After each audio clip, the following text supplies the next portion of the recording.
now if I started the YouTube stream. All right, making sure that's good. Let me pull up my stats. This is a test. I haven't live streamed in a while, and I'm trying something new. I'm going to try and pull in multiple YouTube channels. Okay, frames. We're at 40,000 frames, 0 skips. We are looking good there. Let's put that over into. All right. We'll get onto the desktop here shortly once I figure out if I'm actually live. All right. Yeah, frames are perfect. And I'm trying to move that dock. Come on, put it over here. Yeah, there we go. Perfect. Okay. We're live streaming to both platforms now. Let's see. Yeah, all right, good. Cade, appreciate it. Just gonna check in on YouTube, see if that came in. Oh, beautiful. There we go. Got Aram, Kevin in chat on YouTube. All right, let me pop that out. And I'm gonna pop this over here. Yeah, I'm trying to do Twitch and YouTube at the same time.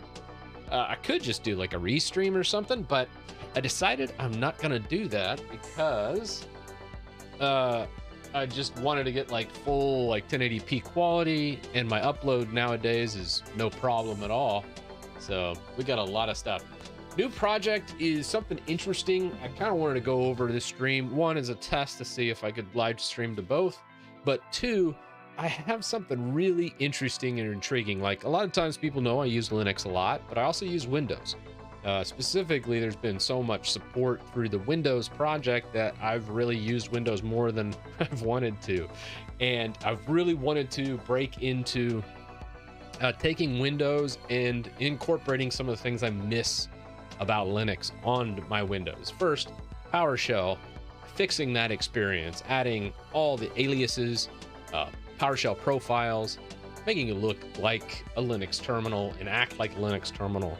All these things are possible. It's just, I don't think I've ever seen anybody do it.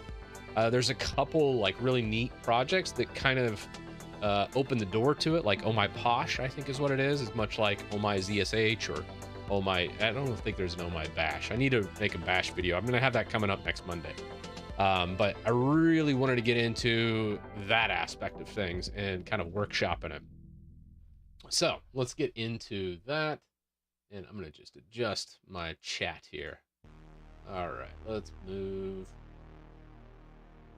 that to there, and we'll do YouTube down here. Yeah, perfect.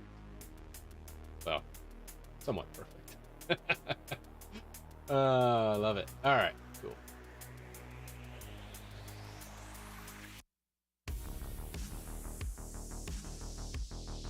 That and. So let's get over on the desktop. I'll show you both my Linux and Windows setup, and then we're going to try and emulate these things and see what you get. I'm also been switching over to Neovim from Vim because I just did a video on Vim, and getting that like perfectly like ironed out is one thing that I've been really working on as well. So I'm going to minimize this. Yeah. Functioning this is going to be interesting. All right, that should be good. So let's get on the desktop. Bam. Let's see. There we go. It looks good-ish. And I've been working on, this is my Bash terminal, and making this really nice is something I've been working on. Another thing I've been working on too is my Neovim, which I have that for my Neovim. Coming into that project 1 second. I can't remember if I pulled down my changes or not. I've been working on that since last night. But basically taking this prompt with this version of Neovim, which has like fuzzy finds, a whole bunch of other things, and then incorporating all that into Windows as well, with all the functionality of Linux. So that was the big thing that I wanted to work on for this video, and also kind of like workshop next week's video, going over PowerShell. So This is my Windows box, which we've switched over to. I just have it piped into this using PCI pass-through. And one thing I've also been working on is taking the extreme debloat of Windows. This one, I forget, how many processes do I have running right now? About 106 with GitHub Desktop. If I close these things down, it should drop considerably. I'm not going to close this window. I'm going to leave Brave open, though. So we should have roughly 100 processes.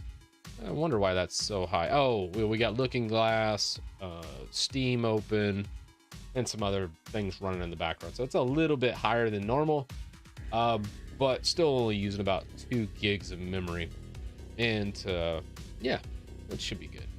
So we're going to take this, and basically the one thing I wanted to do was keep the Microsoft Store out of here, but still use store apps. Like you have Terminal that we can use, which we need to convert Terminal to PowerShell 7. PowerShell 7 has a couple of the little things. By default on Windows 10, you're using PowerShell 5. PowerShell 7 is, I think, what Windows 11 uses by default now. There's weird nuances between them, like PowerShell 5, it will save the profile that gets launched. Like this is just obviously blank profile. That's why it looks so ugly. We can actually theme that out and do some things, and I've been working on a project. Do I even have Git going on here? Let's first check that out. Come on. All right, cool. Yeah, we're working. Let's just do PowerShell. All right. We have Git. All right, cool. We have Git. We'll work on that a bit. I'll see if I have GH as well. Do I have GH? I do not have GH. Might need that, although I don't know if I'll contribute to the project. We'll workshop it. Hey, Zero, how you doing?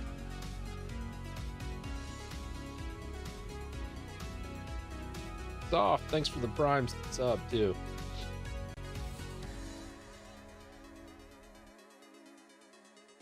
Yeah, I think I've already pretty much have most of everything built in. It's something I've been working on. If we look at the home directory, we come into home directory. Like I want to get like LL and a lot of the aliases I use in Linux, obviously in here, and then change this up a bit. Let's go into like the documents directory and GitHub. All right.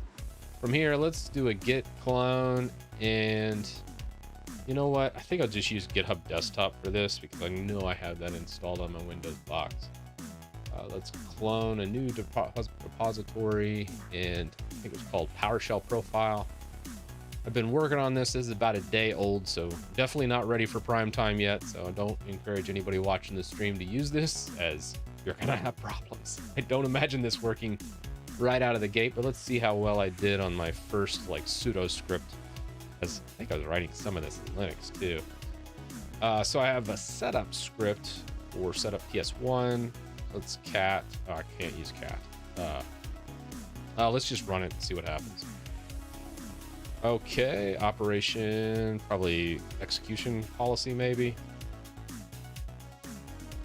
Runtime exception. Line 8, char 10. And do I have Vim installed?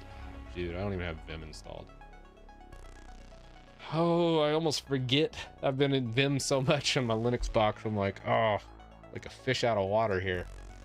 Let's just go back to VS Code. Well, I try to use both, so I don't lose either one. All right, let's go to problems. Do we have any debug? Any linting? All right. Got that. Let's just do quick fix. Let's do for each object. No problems, but it says line 8, right? Yeah. Line 8, chart 10.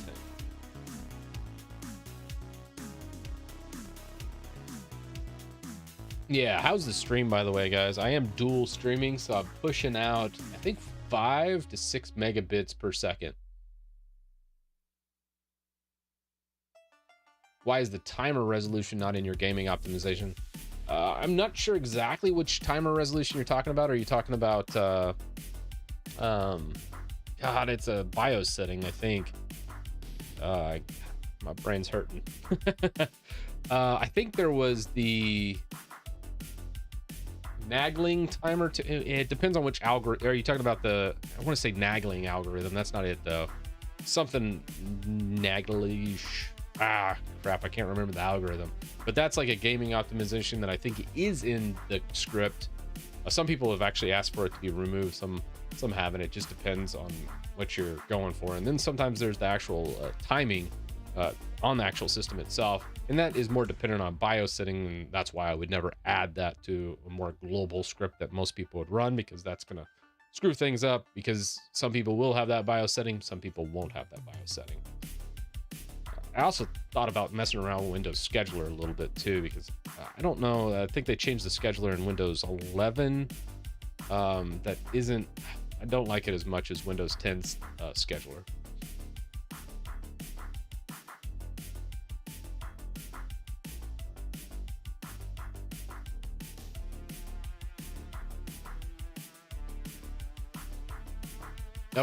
Okay, good stuff. Yeah, as long as the stream's good.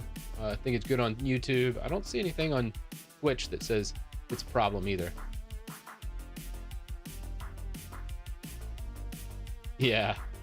Well, the Vista scheduler, Vano, it has some benefits, especially when you start diving into the Hyper-V realm and doing any virtualization on your system. The newer schedule, at least from my testing, did not do great with a lot of the virtualization. And in fact, I think a lot of the Hyper-V stuff was, being gimped basically for residential Windows. I think Windows Server and stuff, it's a bit different, where you don't run into that problem. All right, let's take a peek at this spoke rest method. I think it's right here. It's the catch of the exception message. Let's just take the catch out. And frankly, I might just take this whole line out altogether. That should, let's see what that gives us. Do we have an autosave on? We're just gonna autosave. All right, let's see what that gives us. Try setup again.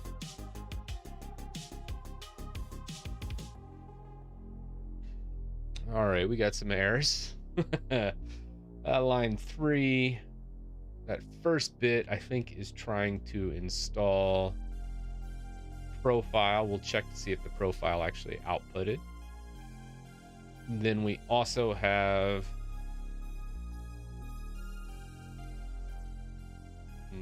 all right, line 10 again, which, take a peek.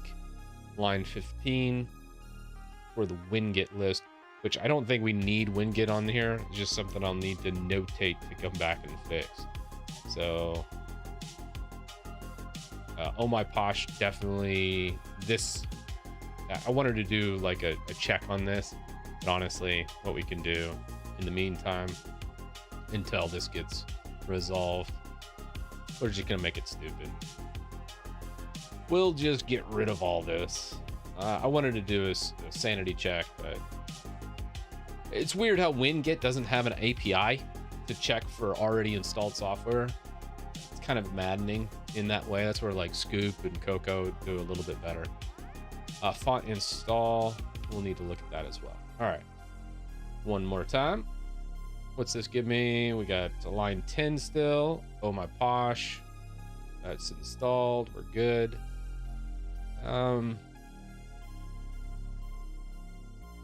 See if this actually made the directories.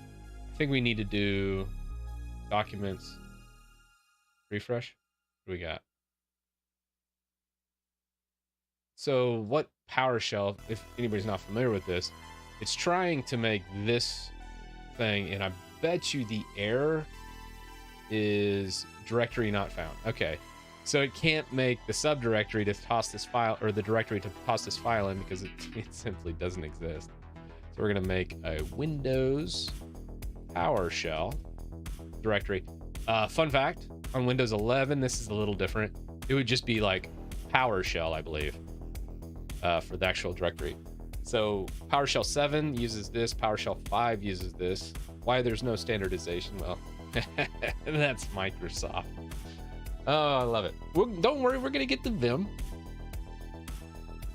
Don't you worry, Vano, you're about to see awesomeness. We're just making the PowerShell not look awful. Vim, specifically, my Neovim using NVChad is coming with a lot of special customizations added to it because that's a project I've also been working on. You get a sneak peek of that. So let's run this one more time. This one should not have a directory not found this time. What do we have? Okay, oh my posh, blah, blah, blah. This does look like it created properly this time. And if we look in our documents, Windows PowerShell, we have our profile. I don't know if the font package is installed. I didn't see any errors with that. So let's see how this did. A little rough around the edges, I'm not gonna lie. All right, that's looking good. Ish. We're obviously missing some font packages. Let's see if it did install the font packages. I think we can just change our font layout. There's a nerd font that it's supposed to install, which is Cove. I don't see it in here. We just got Cascadia and Consoles. Junk. Junk is what that is. All right, fine.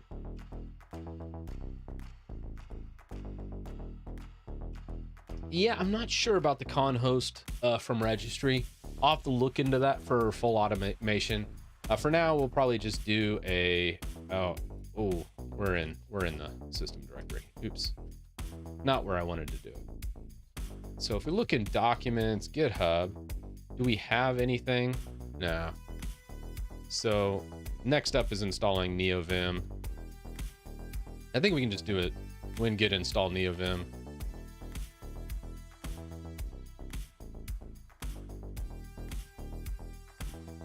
All right, Neovim's installed. I'm just going to use the stock settings for now,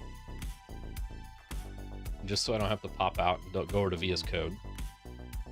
And we're going to go into PowerShell profile. We're going to create a new file. Don't worry, we're going to fix all these glyphs too. That's what we're doing. Oh, okay. Cove's already there. So I think we can just do an unzip Cove. Ah, there we go. Now we look. We have all our TTF files. Can we do like Explorer from here? No, that's not gonna work. That's just the Linux user and we want to mess with that. That's okay. We'll just do it the long way. The graphic way. The way peasants use. All right, we'll install this. Yeah, Explorer dot. Wouldn't that have been cool if that would have worked? Or would it work? Explorer dot. Oh, that would have worked. Oh gosh, okay, I just mistyped it. Okay, my thought process was there. My fingers were a little bit off. All right, cool. So now we have that. We got our fonts. Let's come over to fonts over here. We got our nerd font. Oh yeah. We're gonna go with the Cove nerd font mono. Oh, that's looking better, isn't it? Ah, beautiful. So we got this. Let's come back over into this folder.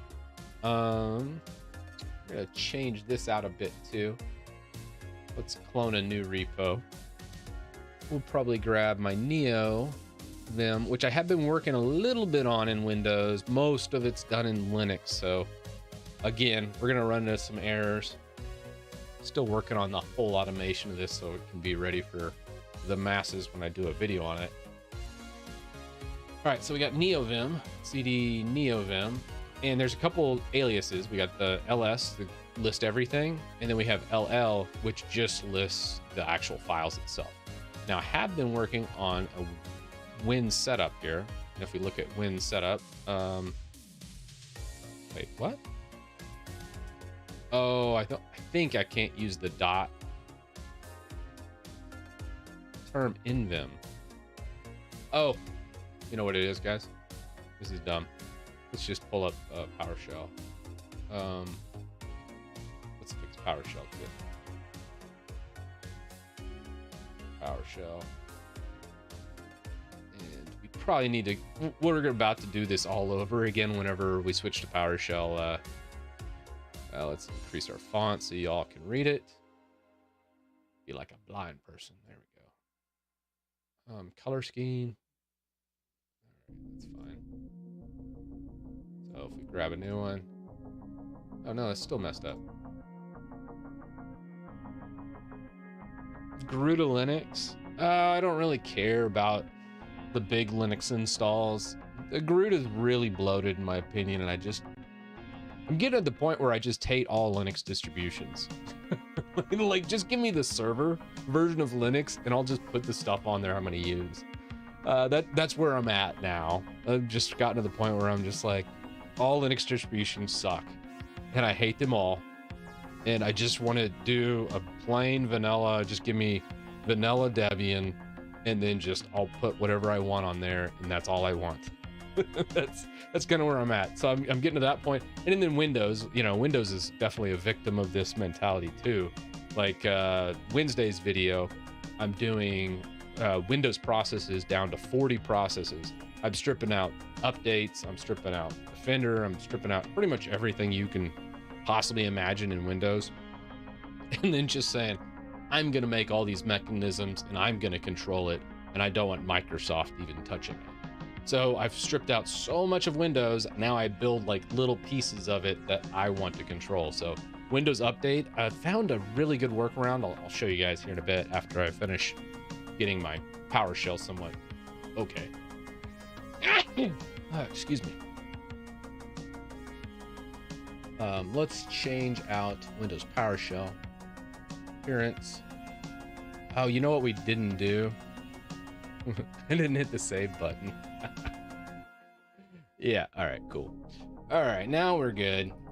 PS Core 6. Oh, you're at PS Core 7, Microsoft. Let's close that. Let's relaunch. All right. Why can't I type into the terminal? It seems off.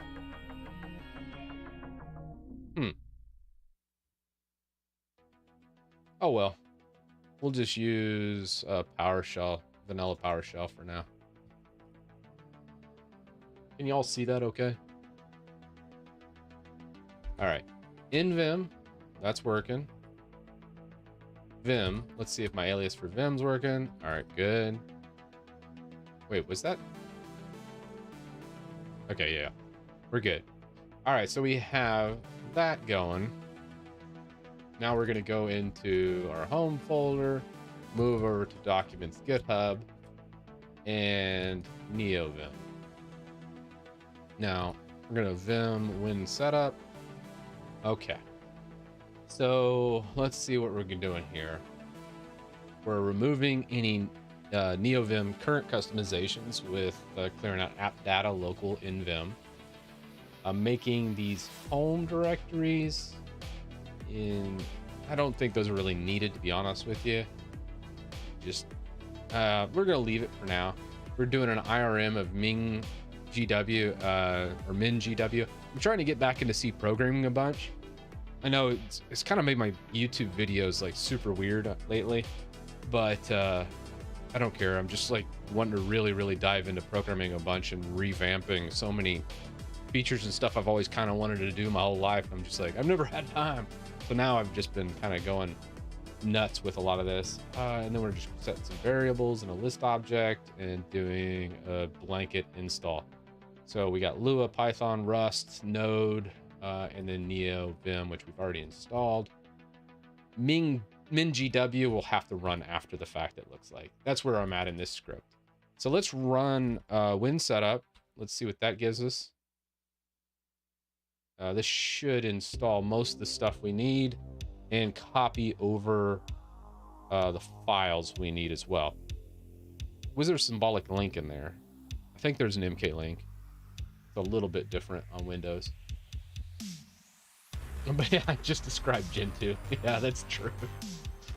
I probably should. Oh yeah, I'm sorry about that. Yeah, the 4-hour Debian install on Twitch. So Twitch, I've gotten kind of the point where I'm like, I don't care. I'm breaking Twitch's terms of service because I'm just doing a double stream now, which I thought Primogen, which he's a far bigger streamer than me.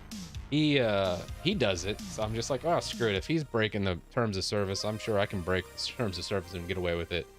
So I'm double streaming over to Titus Tech Talk, and all these streams going forward will be on YouTube, my secondary channel, just kind of off to the side. I used to stream to my main YouTube channel. I pretty much stopped that because a lot of those streams were hurting the channel analytics. I don't know what was up with that. Like, you'd have this really high watch time, but since it was like a % viewed or something, there's something weird with the YouTube algorithm to the point where my live streams hurt more than they helped. And I ended up going, okay, well, I guess I'll just push it all to the secondary Titus Tech Talk channel. So all my live streams going forward will be archived to Titus Tech Talk on YouTube. And I'll be able to just broadcast there at the same time as Twitch. So whether you like Twitch's interface or you like YouTube's interface, I'm going to see if I can't write like an API to combine both of them. And that way I can have like a full-blown chat directly on the screen that you can see what Twitch users are saying and you can see what YouTube users are saying at the same time. And that way you get, kind of the complete thing. I guess I could just do Restream.io, but Restream.io caps the resolution to 720. I think you can up that to 1080p, but the delay is massive for that relay through Restream.io's servers, and that's not something I want to do. So I just created my own RTMS, what is it, RTMSC or something like that. I forget the acronym for real-time streaming service, whatever, that thing. And then I broadcast both YouTube and Twitch at the same time, using my own servers. So, all right, we got Neovim installed. And we'll move. Let's see here.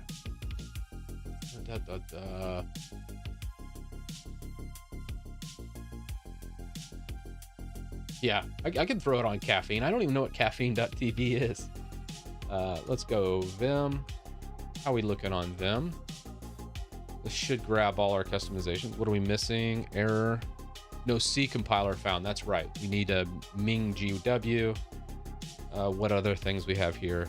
We're missing CB. I think this is like a linter though, so it's not like the end of the world. It should grab Lua. I'm surprised it doesn't grab more things. I think I have it set to auto install as well, but we'll quit out of that. So we have that. Let's take a list. Let's launch Ming. This is the C linter and compiler that we're going to use for Vim as well. This should give us all the functionality. These are basically like extensions going into Vim to make it just as powerful, if not more powerful, than VS Code. And you might be thinking, why go to all this trouble? And the answer is, it just makes me feel cool. And that's why I like using Neovim. I'm sure some other programmer that's far more skilled than me can probably give you a better explanation, but for me, that's just kind of my thoughts and why I do the things I do.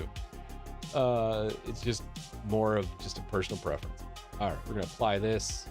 This should download both of them, and I believe this by the MinGW installer puts it in C. The root is C under MinGW, and then we just need to add that to our path, and that should give us direct access to the compiler, GCC.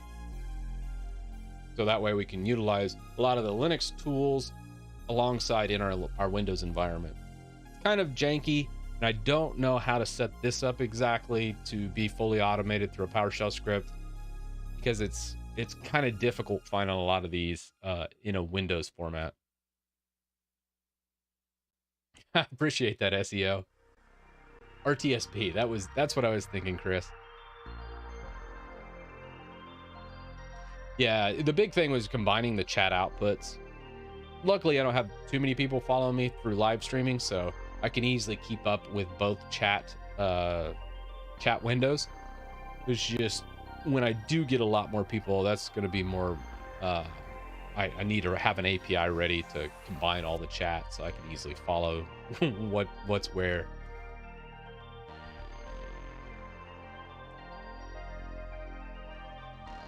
Yeah, I've messed around. Like I said, Restream, you lose quality, and since I'm going to be doing a lot of like console work and other stuff, I really want as much fidelity as I can get in the stream, especially since people might go over to Titus Tech Talk on YouTube and want to see a past stream, and those past streams I don't want at a poor quality at like 720.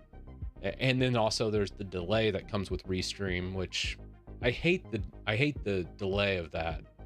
Seeing the chat and then being able to interact with them, I'm already kind of behind the ball usually by the time I see the chat message. I don't need it to be even further delayed. Why not use WSL2?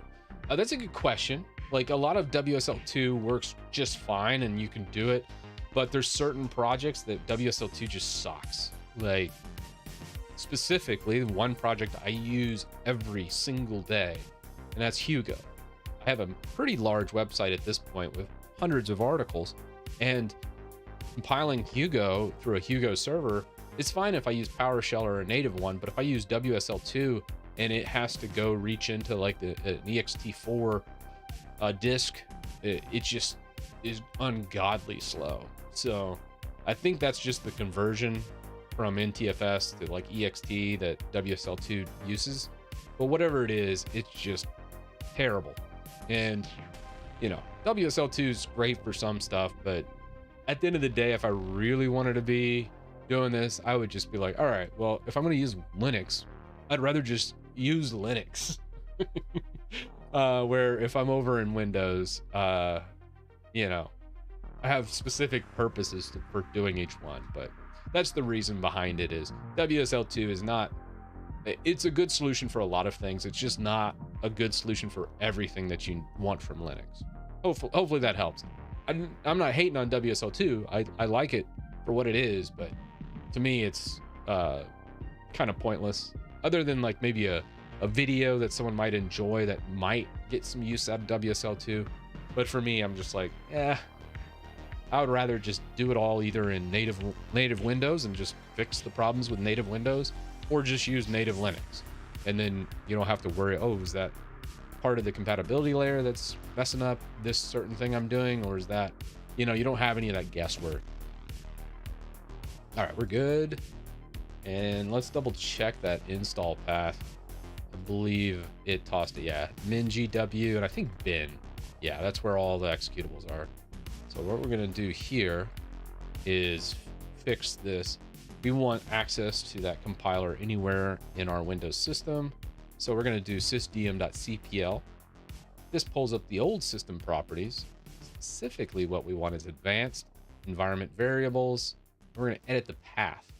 We're gonna add, and we're gonna paste min-gw bin. Same goes for like, well, npm's in there, oh my posh is in there. I'm not sure, do we have Python? Did Python get installed? Let's double check. We'll check that. Let's do an appwiz.cpl. Did Python get installed? There's no JS. I don't see Python. I think we're gonna need Python. Let's see pip. Python. Oh, Python's there. Okay. You can see we don't have Windows Store. That's fine. Let's search Python.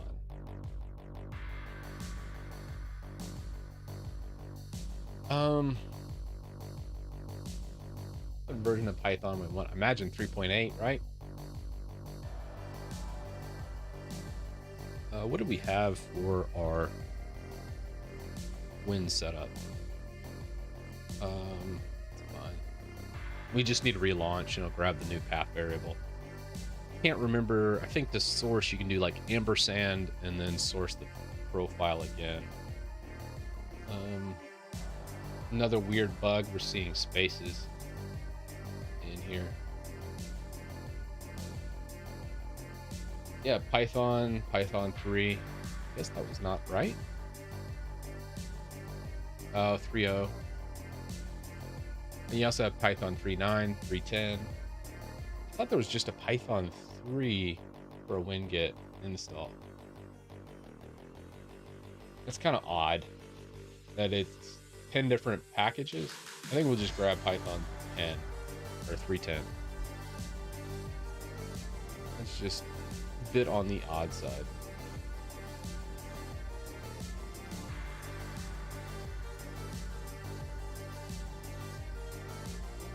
Hey, Mitchell, how you doing? Good seeing you, man. Long time.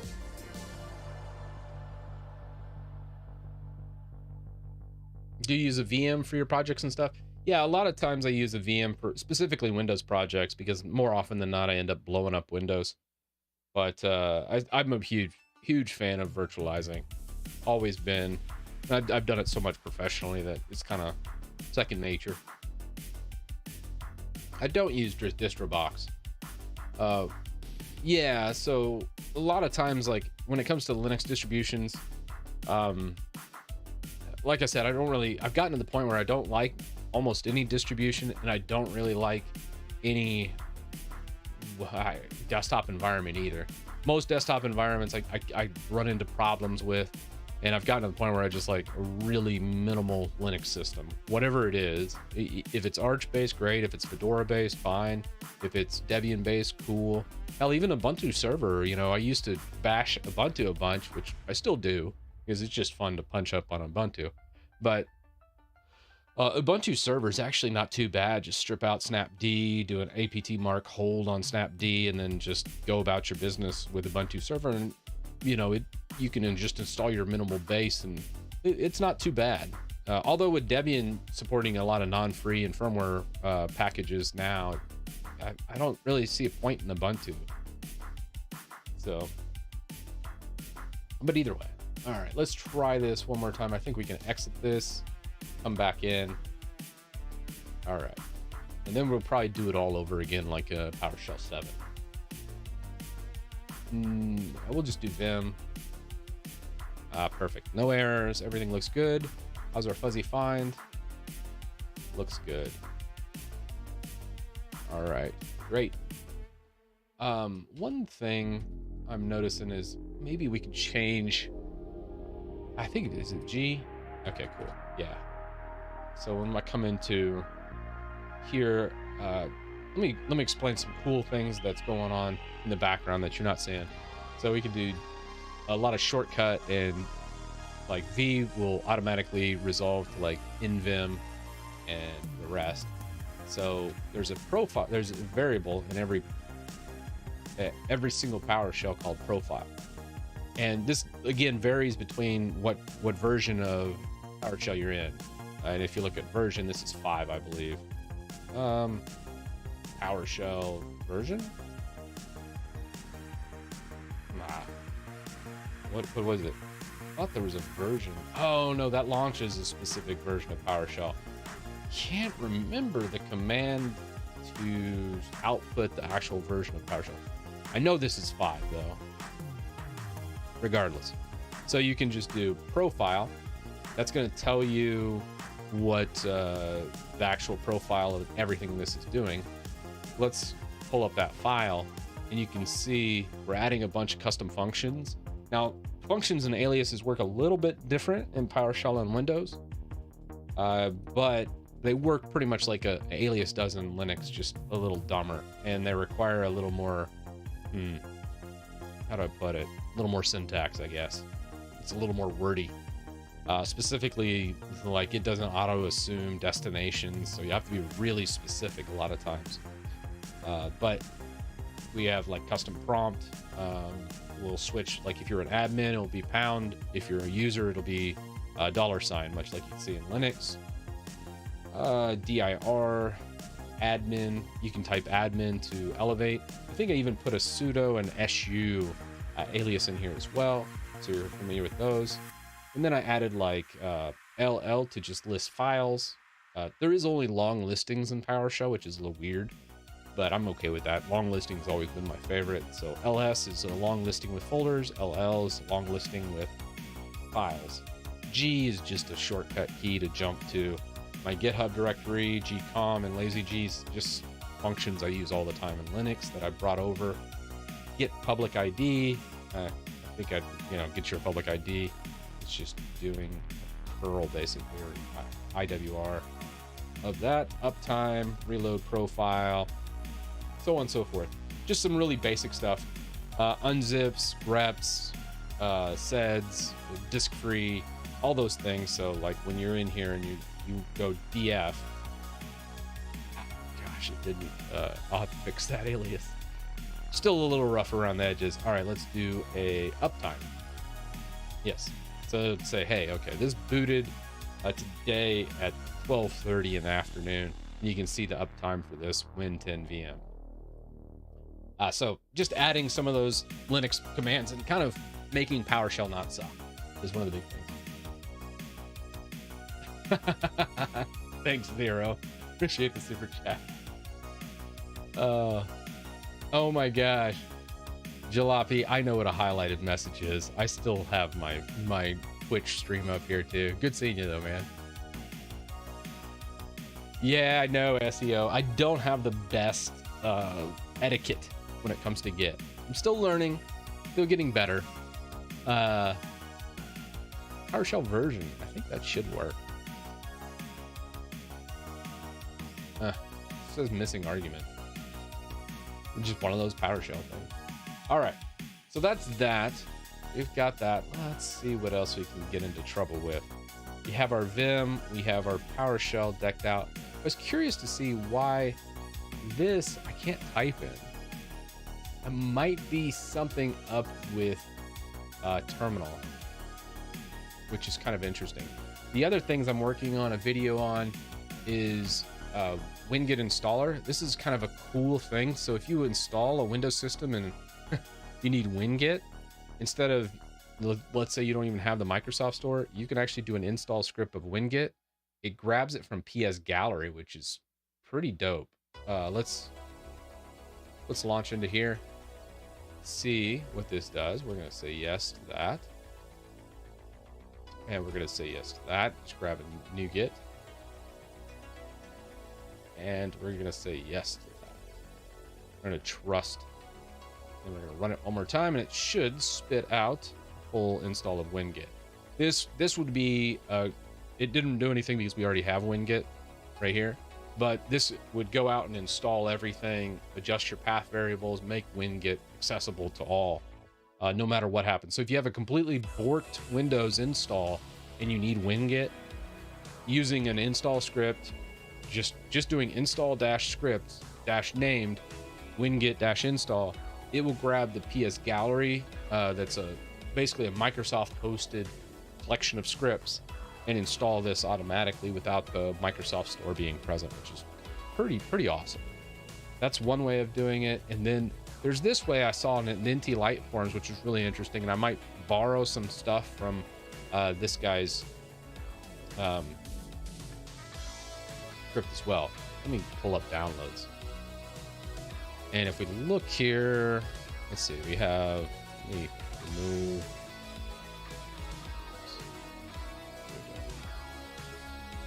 Let's see, unzip. And this is an interesting one. Do W10. Got that. So this is actually a cool way to grab a lot of the AppX. I would need to expand this a bit more because, like, doing the desktop installer here, you'll notice it's missing a license file. So I think this whole app, when it was made, it's a great way to grab stuff from Microsoft's repository of all their apps. The issue is they've done provisioned apps with licensed XMLs that this doesn't grab. So I know the desktop app installer will need a license, but a lot of these won't. So it's just an interesting way to grab things and kind of circumvent the store. And it's something I'm going to do a video on, not this Wednesday, but the next Wednesday. So that's an interesting fact.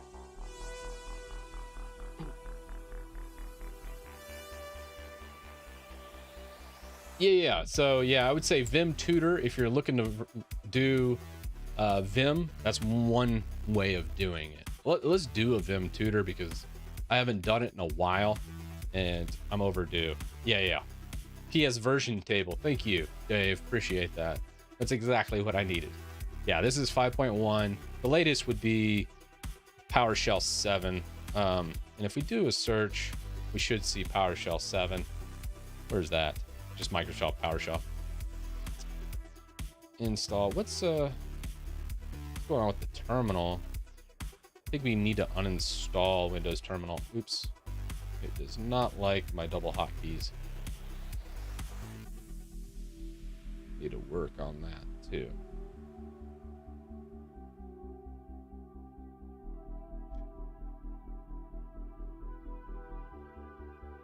Now in here, there's usually, if I spin past it, the terminal.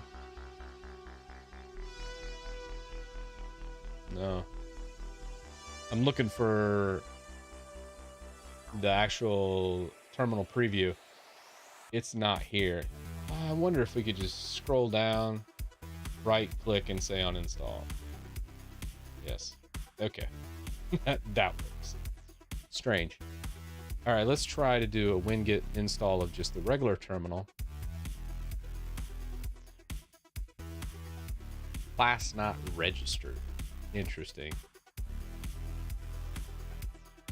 And if we do a winget install, what about the preview? Let's try and grab the preview from here.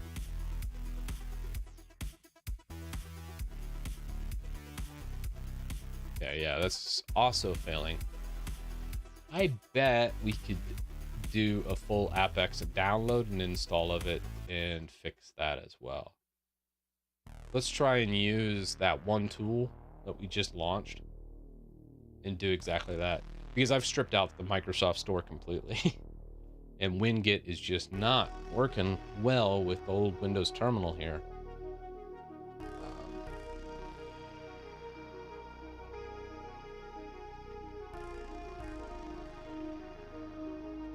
Have a good one, Vion. Raveno. Let's see what we have.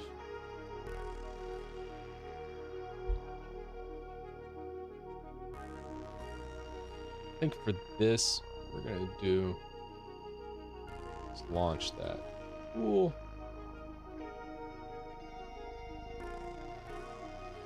See if we can't fix up our terminal. Let's see, Windows Terminal. Let's see if it can't download, install directly from that. I'd probably get a little more verbose output if I did it from there. Okay, let's see what we get.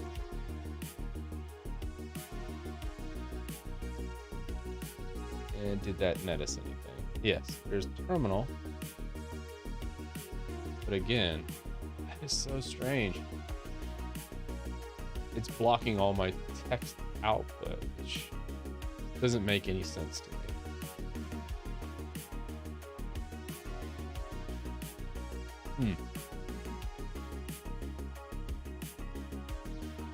Could be something with my profile too.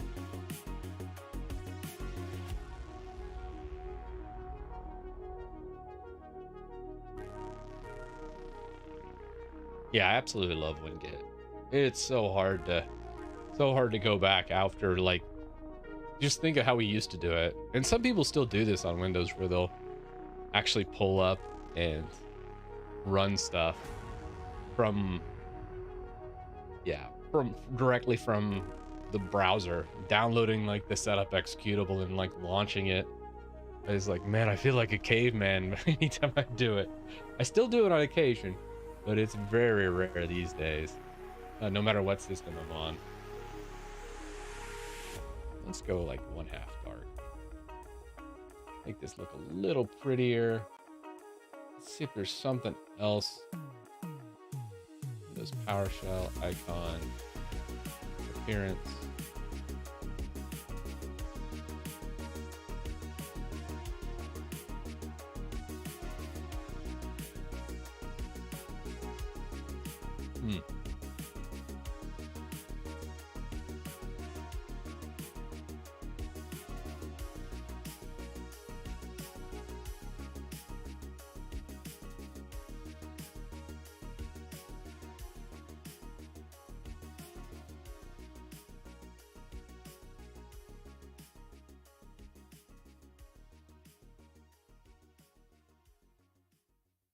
Yeah, we're doing a little customization of old PowerShell.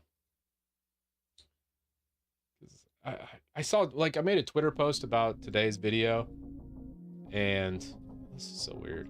Oh well. And the thing about that was, so many people were just going wild saying how the actual CLI in Windows is no good. And I'm like, you can pretty much do everything in Windows CLI. I don't get where the all the people are coming from. Maybe they don't like it, but it's like, it's not that bad. Screen text, let's change that. Maybe a brighter yellow. Let's see what the contrast of that looks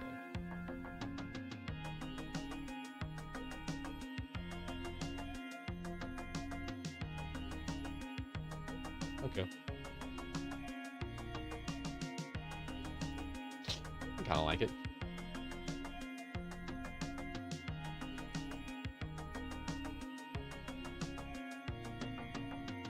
Yeah, in, you know, you can add all the stuff to PowerShell to do all the things you normally would do. Let's see, what do I want to do? This. A couple Vim customizations I've been working on too. I think we have it. That's pretty good. All right.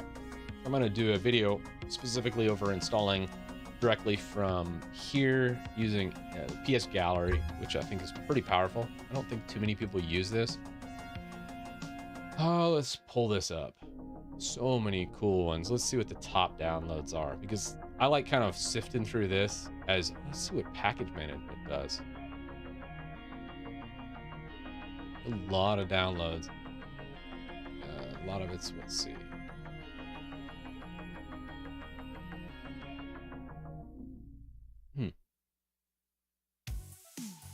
The one thing I hate about Windows, though, whenever I'm doing these custom ones, finding the documentation can be a little bit on the troublesome side. It's like, okay, well, where's the man page for that thing? PowerShell team is behind this. Package management. Okay.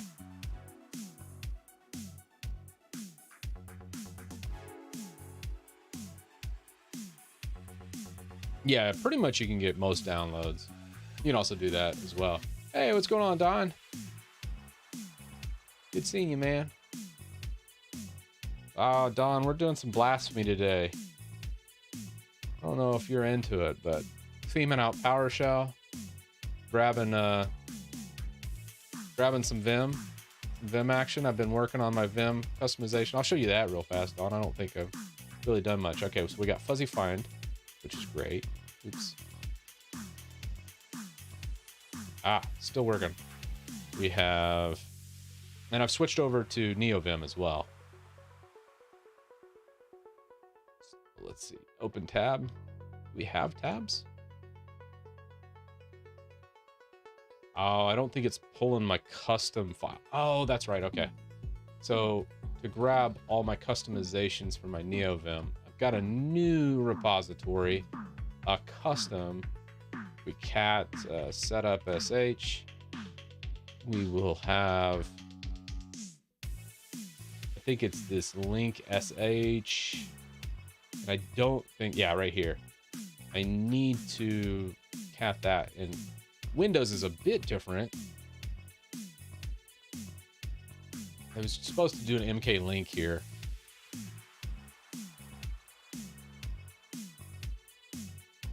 And if we look at this directory, oh, okay, well, what is that? I think it's like percent, something stupid like that. User profile, maybe. Oh, darn it, where is that?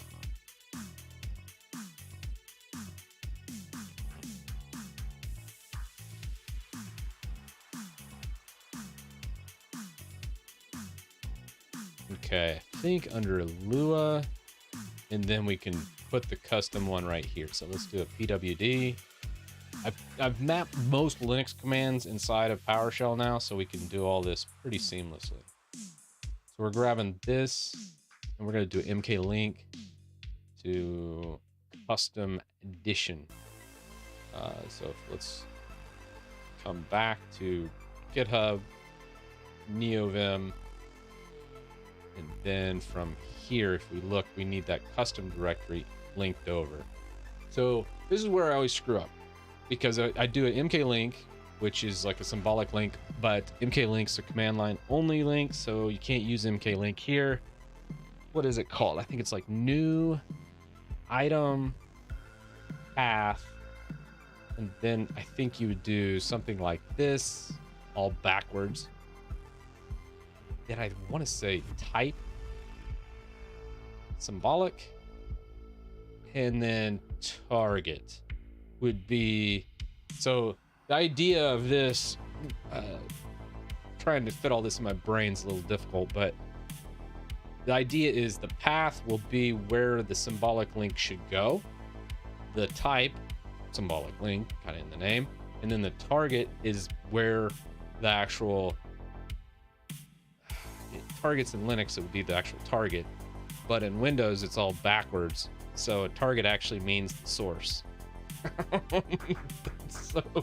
It's so confusing. I don't know why it's like that. It is just bonkers to me.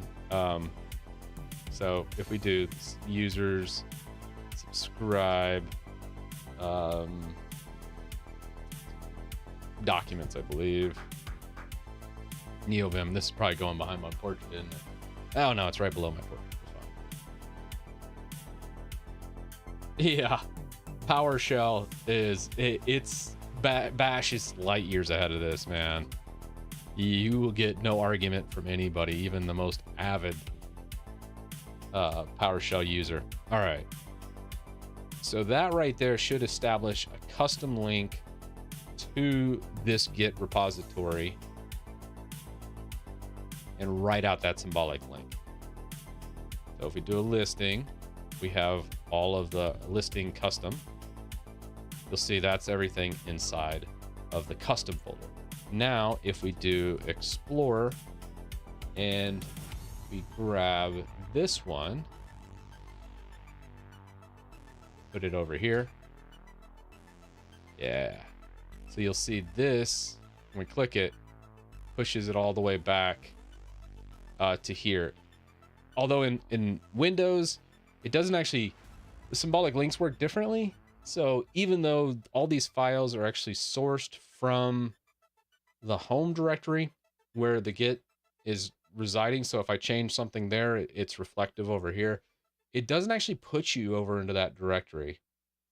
It's, again, kind of funky, but that's NTFS in a nutshell. It's funky is its middle name. Okay, so now we have that. We launch into Vim. We do a packer install. And I think it should grab all my stuff. Yeah. So now we got that. Let me grab my coding key so I get credit for all this coding I'm doing. Let's log in. 1 sec. Let's go full screen with this. Oh wait, we're coming back. Oh wait, no, I gotta go full screen. 1 second. I got I don't want to expose my API key online. That would not be good. All right, copy it. And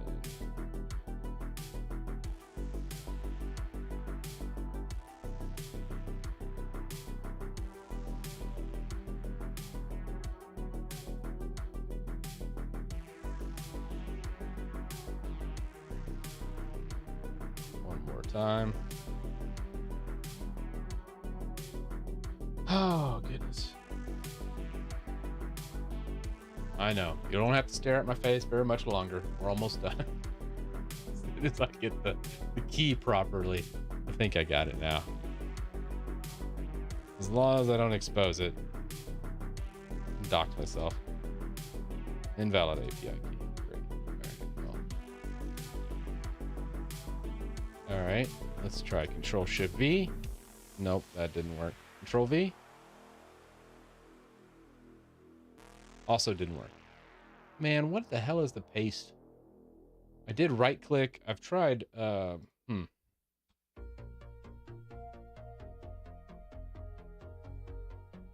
right, we're gonna come back to here. Click copy. Come to here. Paste. Maybe I'm just being impatient. And there's a delay.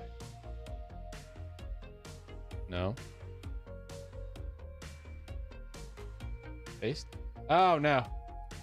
Doxed myself. Crap. And that's why. Oh goodness. All right, 1 second. Blah. We're gonna we're gonna refresh and generate a new key. Dang it.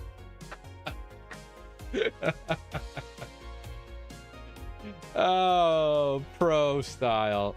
That's why I was doing it without showing people. Oh my gosh, that's too funny. Let me try this one more time. I can't believe that.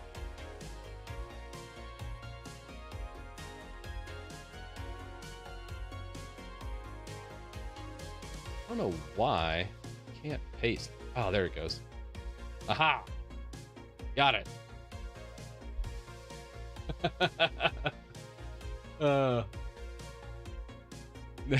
Yeah, now you know how to get my API key for my coding. Although if you use my API key, it just makes me look smarter because it... Oh, or somebody could troll me and like use my API key and then just like log into a BSD system and just have it sit there and write in code in some like Fortran language just to troll. That'd be fun. I wouldn't even be mad at that. All right, we're back. We have successfully logged in using... Oh, geez. One more time.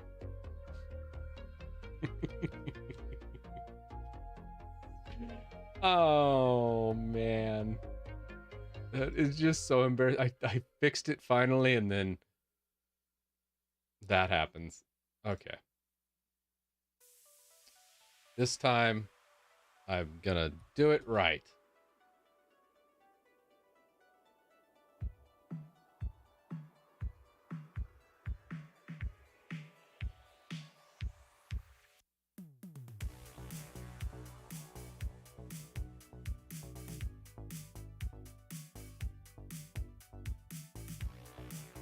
Okay. Got it. API is gone. I've refreshed and flushed the keys. We are solid. COBOL would be better, yeah. Oh, man. I don't have anything against Fortran, man. It's just a very old language that not very many people can code in. There's actually a funny... Gosh, I was reading an article the other day about this. That a lot of people coming from the military actually have Fortran experience, and it's the only place you can get experience because nobody else in the actual the workforce will hire Fortran developers because they can't find any. All the Fortran developers in the private sector have already retired or moved on. So the military is basically the only place to get Fortran experience. A lot of times before jumping in the workforce. So like if a 20-year-old wanted to just make a killing like $250,000 a year, they probably could learn Fortran, get some experience, and then jump into the workforce and make just absolutely a killing, if they had the right connections, of course. But very interesting. Yeah, no. Iron Fractal, I know. I'm terrible with the actual ones. PowerShell and Linux. You know what, Beef Curry? Let's take a look at PowerShell and Linux. That's one thing. I think I have PowerShell. Yeah. So this is PowerShell and Linux, which is kind of interesting. Does profile exist? Look at that. It does. Do we have Vim? It does work, but it's all... What about Neovim? Okay. It does pull my settings. What does the profile have in it, I wonder? Not a lot. I don't even think, is there even a directory? Does this directory even exist? I wonder. Let's see. Yeah. So this directory doesn't even exist. We'd have to create that. And then I think we could actually let's run the Win setup. I wonder what it'll look like. Because if we look at Win setup, we have all these commands. IRM, I'm curious. Obviously, we don't need min GW since we're in a Linux environment. And GCC is already going to be installed on this. But, it's really not doing a whole lot. Now, fun fact, I actually did this last night. I'm not proud of. A little story time here. So I was working on Neovim, setting some of this project up. It was late, probably a little after midnight. I was in bed, just kind of working on my laptop, thinking I'm gonna fix my Neovim, make it beautiful. And I was converting all of Vim script to Lua. So I did that. And I was going really well until I got to setting the undo directory properties for my undo tree plugin. All these were great, except for Lua, it doesn't automatically expand $home or the tidely. So that refers to home. I didn't know that. So I was doing the undo directory. So every time I'd make a change in Vim, it would create this directory that was like tidely. So without thinking, I was like, oh, okay, cool. I see that it's right there. I hit RM space -RF space, and then I put tidely, and then I just hit enter without even thinking. And then I just see a spool of stuff, and it took me like a good 5 seconds to sit there and go, uh-oh, that is deleting way more than what was in that directory. It wiped out like all of my Git projects. Luckily, most of them had been pushed, and a whole chunk of settings from all my cache was gone. Once I hit the cache folder, at least kind of started chewing up some of my cache. But I lost a whole host of settings from like my .configs, and I was like, oh crap. It was so awful. I had such a terrible time. Oh man, but I wish I did it live on stream. Y'all would have been just rolling in tears. What's up, Mello? My PC is burning. Hello. You should probably look into that. They make fire extinguishers. You can always pour water on it. Just make sure it's not plugged into the wall. Hey, Princess Akara. Oh man, I forgot to tell you y'all. There's a huge update going on. Let's see. Do we have a nice little overlay? Let's see. Which one? Oh, I forgot to set all that up. My bad. Well, I kind of like it, but I'm gonna work on getting that way. I'm gonna work on getting the API set up to pull in both YouTube and Twitch into the chat box here. We're just gonna pretend like it has an amazing chat. Ooh, actually, I guess I could. Let's see what happens if I do this. 1 second. Chat it up a little bit. Best tiling window manager. I love Stefan. I can't say there's a best one. It's just what you're comfortable with. I love BSPWM because I'm a huge fan of Bash, and I love Bash scripts. So BSPWM is like gold for me. It's my favorite. So if I was like really big into like design and graphics and those types of things, and Lua, awesome window manager would be my choice. If I was really just big into like compiling and minimal type setups, DWM. And then if I was a noob and I didn't know what I was doing, you'd choose i3, because that's what noobs that just start window management does. Oh no, did I dox myself again? Probably. Yeah, wouldn't be the first or last time. We all know that. Hey, nothing wrong. I don't know that much about coding. I'm a sysadmin by trade. So I just love getting in and trying new stuff and, working on things. Scripts are my bread and butter. Obviously, I have a lot of experience with scripts, and that kind of opens the door for a lot of coding. I would say my Neovim, my Lua skills are poor at best, and it was pretty hilarious watching me hack around and get my Neovim set up. Alex, switching over to Twitch. Yeah. All right, let's see what I can do here. That should be showing some chat.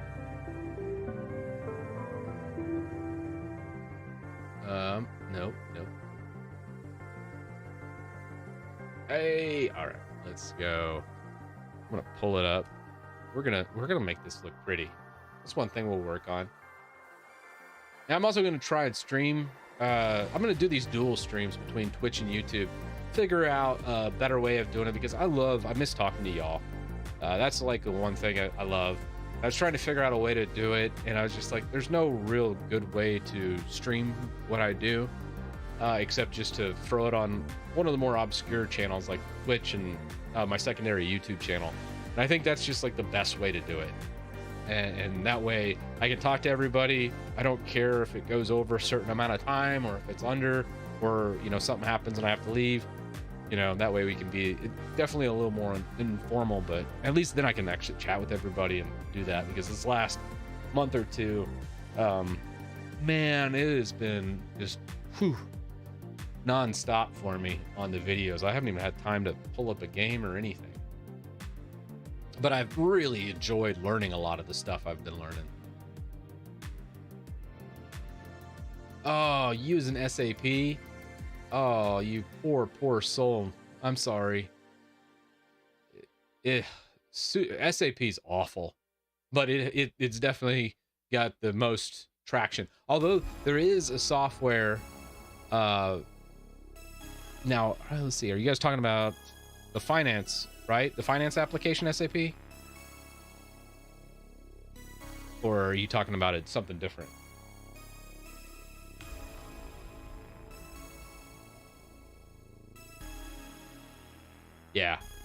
Yeah. Okay. Yeah.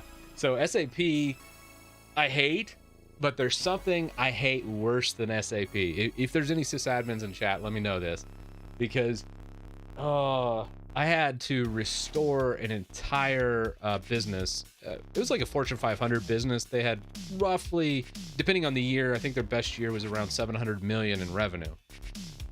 But I had to restore their entire infrastructure, their whole server systems, and had to deal with Sage. I don't know why they were using Sage at such a big company, but oh my god, it made me wish it was SAP. Let's just say that.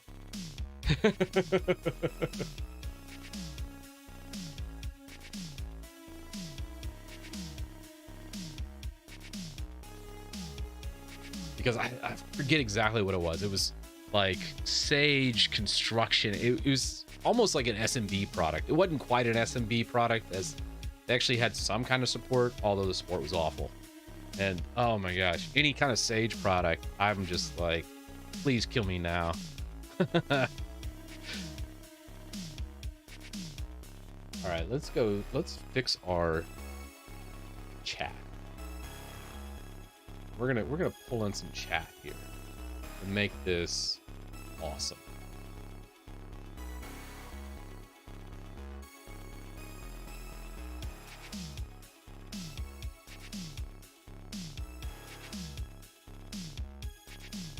Oh, I have never logged into this.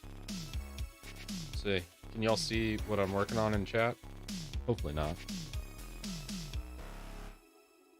If you can, it's not that big a deal. It's not as bad as me sharing my API key like earlier. Oh. That was bad.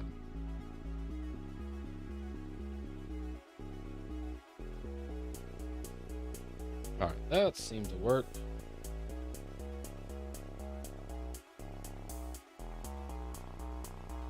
Ooh, I need to charge my phone. I hadn't charged it in like 4 days.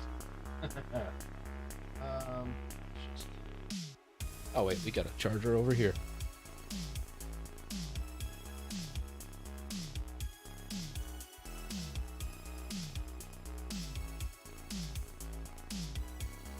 All right, we've got this. We're about to fix the overlays. I'm gonna go chat.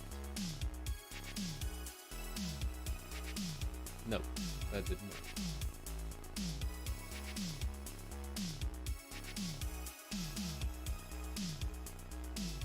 Oh yeah, Alex, I've already changed my API key.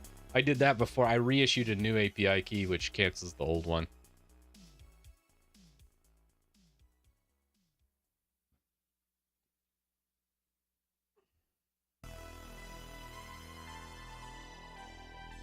Or at least pretty sure it does. I hope it does. All right, let's see. We got this. Where is streams chat? Settings. Ah, okay.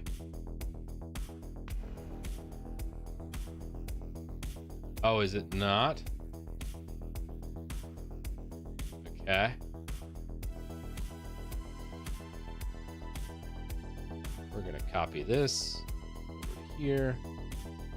And then we're gonna take this.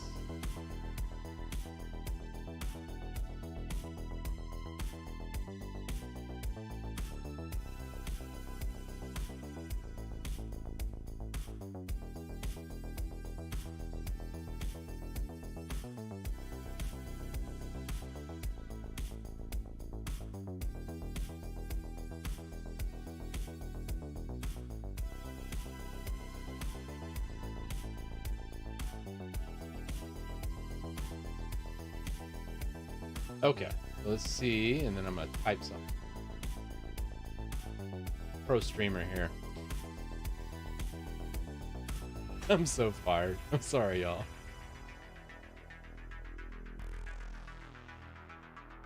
Let's see. Did that work? Oh, I know why. That's why. Ah, there's priorities and layers, guys. Yay! All right, I got that fixed. Now, I just need to pull in YouTube. Me big brain, me smart. All right, now the YouTube one. This is kind of a fun one to do. We'll pull into YouTube chat. Now, YouTube chat's kind of funky because I remember when I pulled this out, it does a new chat and it issues a new ID every single time. So it's something I have to update per stream, but entirely doable.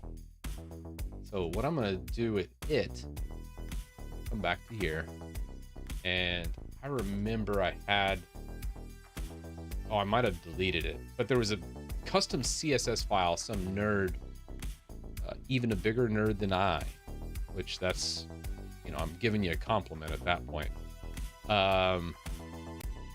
Figured out how to do it. And it was like this really awesome custom CSS YouTube chat. Custom CSS chat, YouTube chat.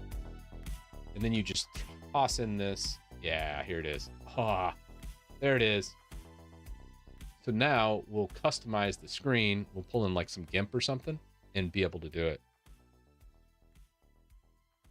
Y'all will love this.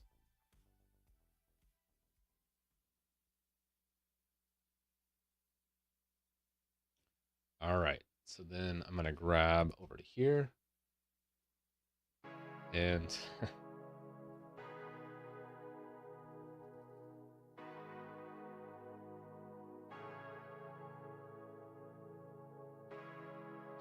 but yeah, customize, prepared for things to get broken. That's okay. I could always pull it up on like a tablet or a second computer if I break it too bad. That's why I got two computers, really, just so I could break things. And you could see me break them. Because before, I think when I first started, there's a couple of people in here that here was when I did like my first couple streams. I was so terrible that I would just break the stream midway through and I'm like, well, that's it. That was the stream. And then I think on my third or fourth live stream, I was like, all right, I better just do a second computer. Otherwise, nobody's going to be able to see half the stream except for me. At least you can see me squirm and be like, oh God, what did he break now? We're gonna add. This is a custom CSS. Okay.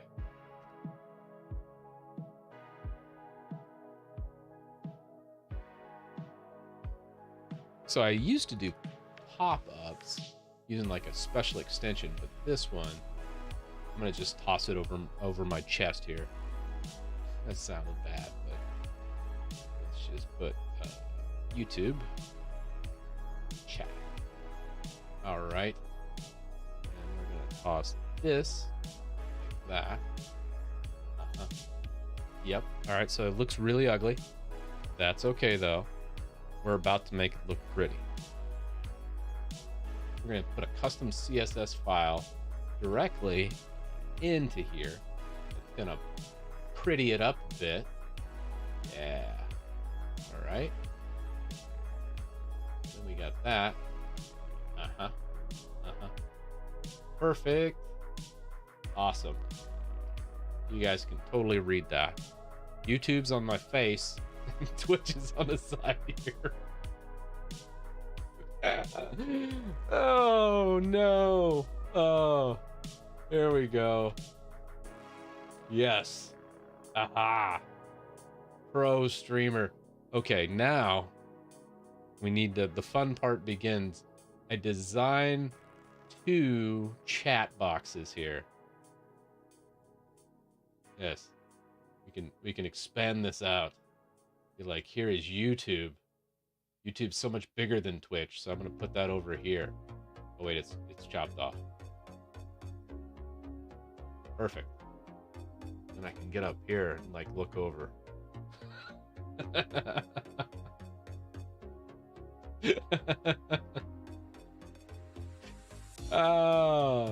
Oh yeah. We're gonna work on the unified chat. I think the easiest solution for right now. What's up, Jolly Boris? Glad you can make it.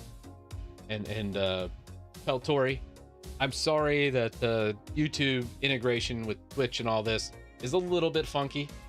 It's my first time live streaming in months, so we knew it was gonna be bad. All right. With that said, we're gonna fix it. So my thought process, and I'm gonna ask chat here. Hey, Norway. All right. Love the Scandinavian countries. They're awesome. But I'm gonna try. I'm gonna chop the chat in half. I think we take this cool little overlay on the left here. We give Twitch the top half and YouTube the bottom half. And then we can do like a Twitch versus YouTube. I think that'd be fun. Yeah, I think that would be neat. So we'll do that. That's like the super simple method. And then we could look at creating like a server to pull in the chat, both chats. Twitch is going to be super easy because you can actually pull in most of Twitch chat through an IRC server because that's how they do their chat. YouTube wants to be hard and proprietary and nasty. So we're going to have to pull in like the HTML, strip everything out, and then figure out a way to ingest it. That's going to be a little bit longer. I don't know how to do that. So we'll have to figure it out together on that one. But today, let's fix the chats so they actually look good. That's the big thing. So you can say hi to YouTube, and YouTube can say hi to Twitch. First up, we will, in the little tiny window above, pull up GIMP. And we are going to pull in the project. And this is going to be a little bit Inception-y, but not too bad. If Inception-y is a word, probably not. I'm known for making up words, though. All right, we're going to go video production. I think I put this in like a post-production. And, let's see. I think I put that. Let's go.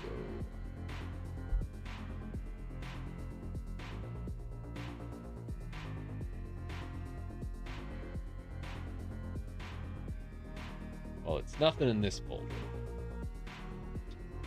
first thing is, I don't know. It's been so long. We can remake those assets too. So if somebody has some ideas in chat, I'm all ears on what would look best.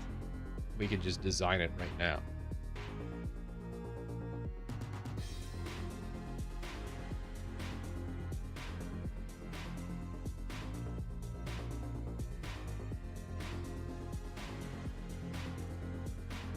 Small window.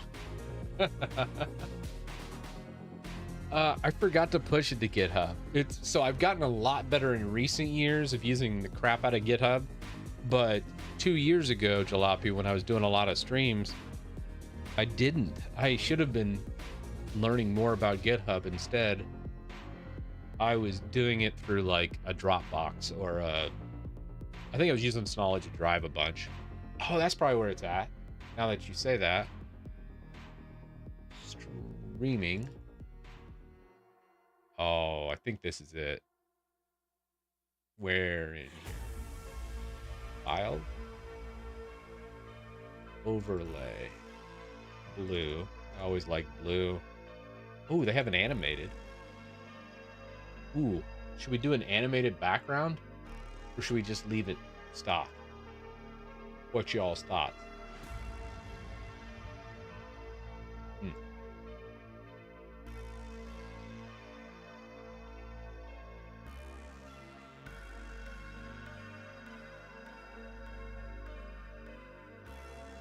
Yes, animated.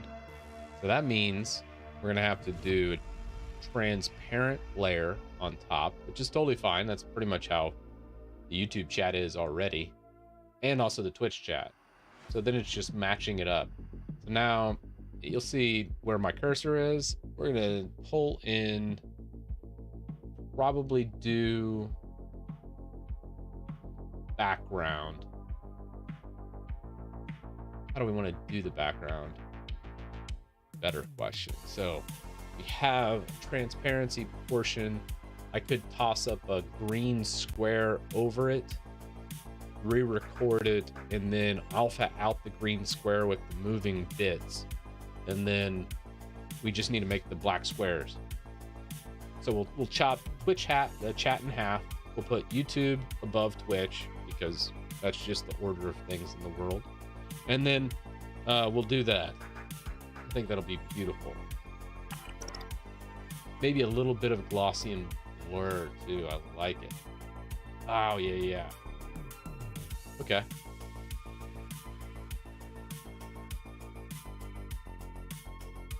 So let's see here. I'm gonna pull up a couple images. We'll play them.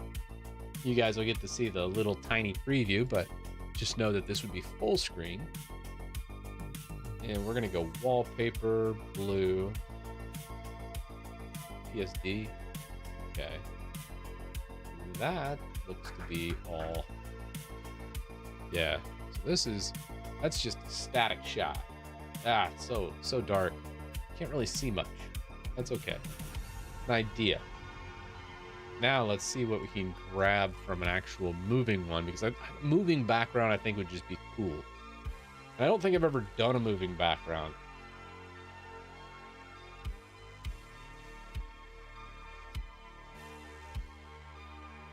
Okay, that's the profile. What else we got here? And these were all just like, I think it was Nerd or Die I grabbed this. I could be wrong. Animated. So what we could do is repurpose one of these. Does this work? Okay. So this could be one of them. You got a little bit of movement. I don't know. Can you guys see that? Oh, yeah. So then what we do, we could chop up this space, switch them out. Or I could do a just ended and then put our chats right here with that little bit of movement. It's not so much that it's like bothering, but it's enough where you're like, oh, that's cool. That's nice.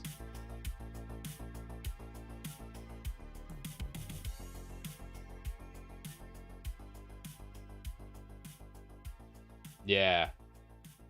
feel like that's the way to go. So we have that. Out of these, I feel like the pause, minimal blue pause screen. That's the be right back portion. Time for coffee and toilet. I don't think you need to put that on your stream. Whoever designed that really didn't think it through. Then there's the pause, be right back. And I feel like this is the one to use. I could probably put me right here, chat over on this side, and divvy it up pretty nicely. Maybe make some nice little blue borders. Yeah, that's gonna be nice. So we'll use this guy, copy it to video production. We'll go to streaming. Oh, I don't even have stream on here, do I? We're gonna make a new folder. Streaming. Okay. Next up, we need to grab our background and start doing green screen. So what I'm gonna do for this is we'll paste this guy right here. Again, that's kind of what we're doing. So the dimensions for this, I'll probably put my face right here on the left, and then put chat kind of like in this middle section. And that way, when it's playing, you can switch this out. These blue lines are going to be interesting. I think I can incorporate that into the design itself without it looking too stupid. Let's just hammer it out and see how it looks. So we're going to just create a blank canvas of 1080p. Alpha layer, please. Delete that.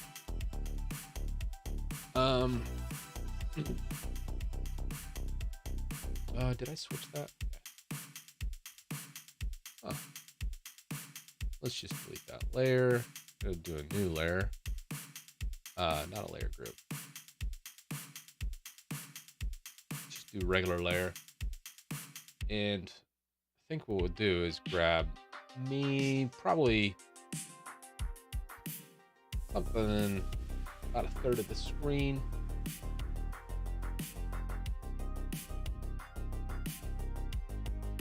We'll earmark it for there. Is any feathering happening here? Nope. I don't believe so. And then we need to do the two separate chats.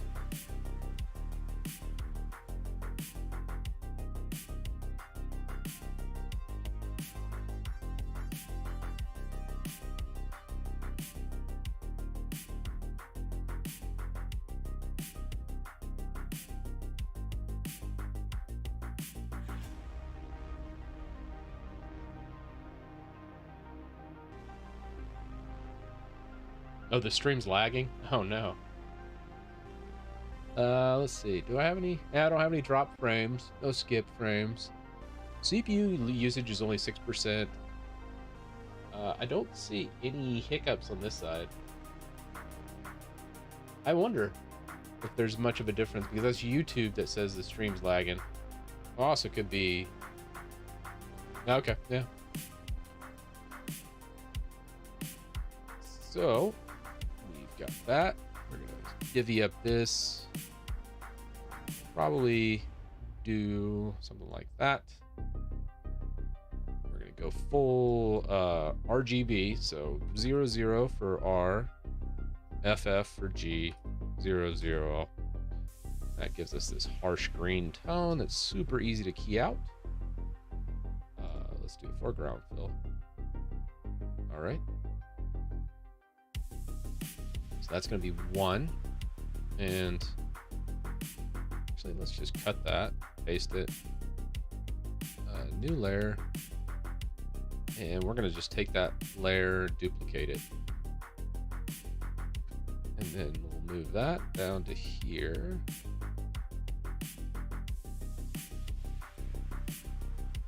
What does that look like? I think that we have old YouTube. And let's grab the logos so everyone kind of knows what's up, because people are going to be like, what in the hell am I watching? Right? Let's go icon files. I probably got YouTube somewhere in here. It's been a while since I've done a YouTube type video.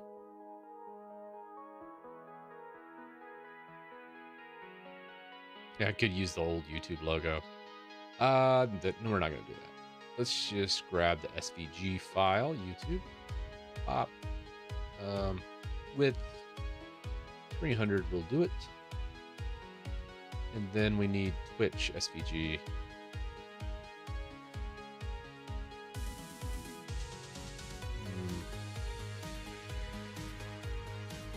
Alright. Scale this layer. Let's see, 400 probably. Twitch is too large. We'll make that a 300. Alrighty. We're gonna take that. Move this to above.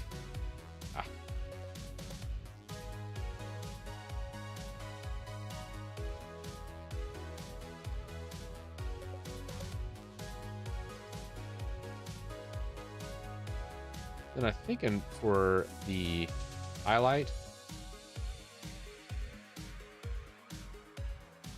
something like this. All the green's going to be keyed out, but I think what we'll do is do like a little drop shadow or a highlight. Since it's on dark, probably do like a glow effect. Nothing too egregious, like a 2 pixel, just enough to be like, bam, I'm here. And we'll do the same for Twitch. Then I can add metrics and other stuff to it if we want. Okay. And then my ugly mug's gonna be here, but then we gotta fix the, I like the little preview. What do y'all think of the preview of the desktop?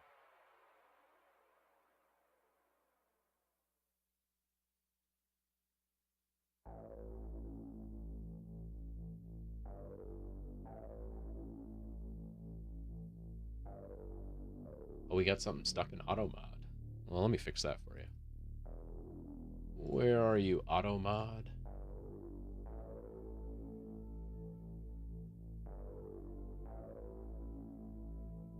I can see why they did that.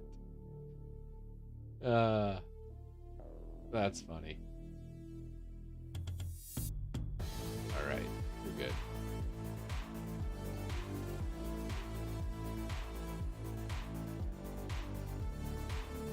Now, let's come back here.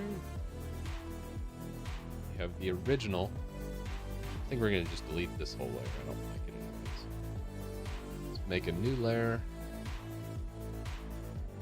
And for this layer, we're going to do... All right, so I'm big here.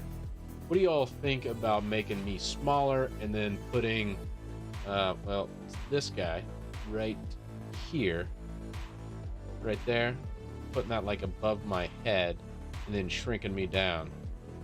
That might work. Or I could just make the chat small. I kind of like the chat taking up half the screen, especially since it'll be split between YouTube and Twitch. All right.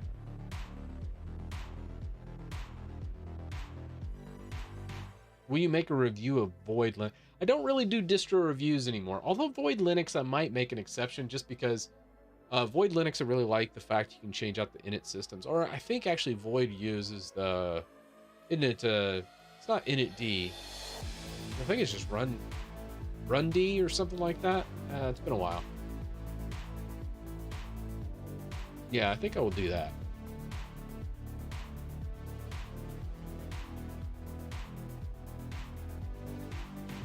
Yeah, there we go, Jalopy. That's the honesty I need. So, for me, I honestly think we do 3 different squares of equal proportion. That gives me a good idea. We could do an equal proportion of a Twitch chat, YouTube chat, my desktop will be a lot bigger, and then I would be just a rectangle. I think that would be great. So then you get you get to see everything on the screen, and it's not too small. You can still kind of make out what I'm doing on the desktop when we're just kind of chatting, messing around. I like it.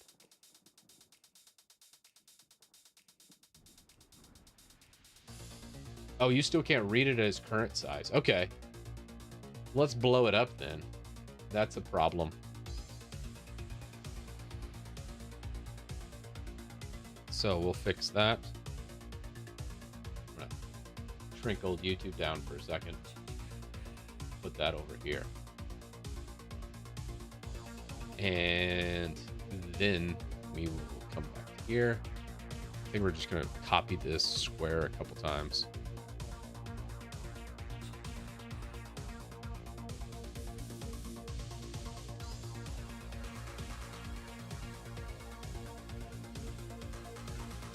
The thing I don't know about this square... Oh, actually, you know what? We're going to delete these squares. Just going to delete them all. I like the idea. But the squares themselves will need to be at a... What's the ratio for 1080p? That 1 point, let's say it's like 1.8, right? Let's see, 1280 by 720.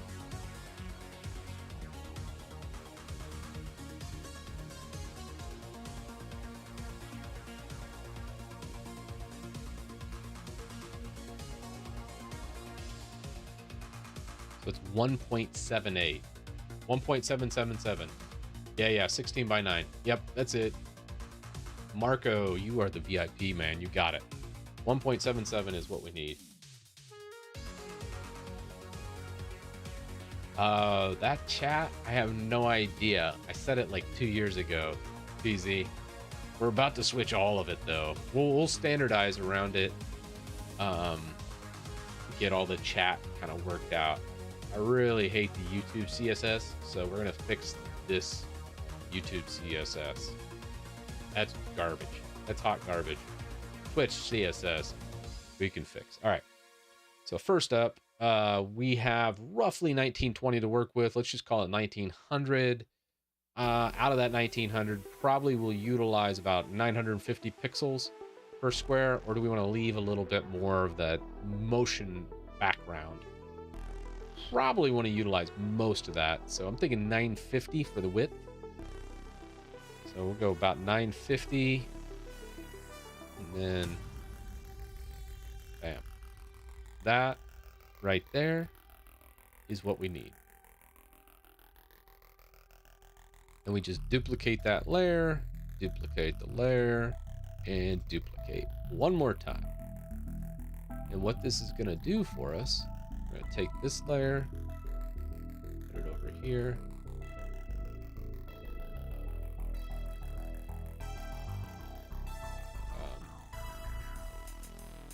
Didn't think this through, did I?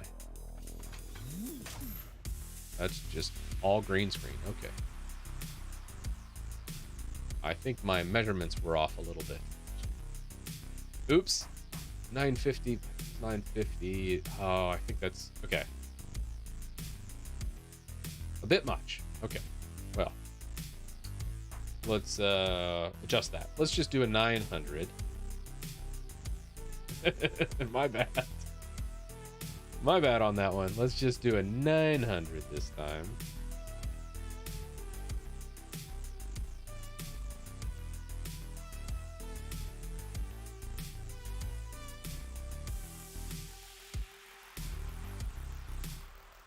Okay. That we can duplicate 4 times. All right, duplicate, duplicate, and duplicate. I have 3 monitors. One isn't even being used. It's my editing monitor. That's widescreen. I have my video production monitor that just kind of sits there and just does video production stuff, such as live streams. And then I have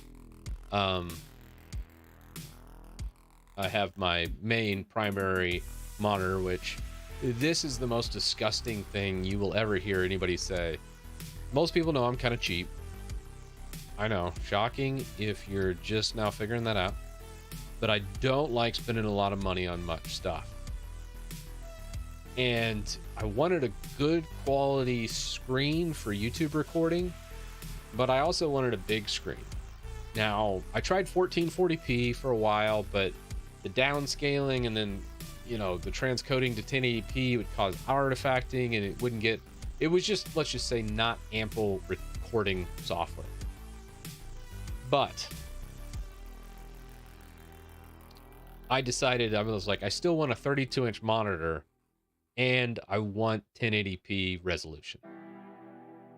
So I use, for my main screen I stare at every day, a 1080p 32-inch monitor. So, you can see the pixels. It's bad. It's bad. I'm sorry. Sorry, y'all. Yeah.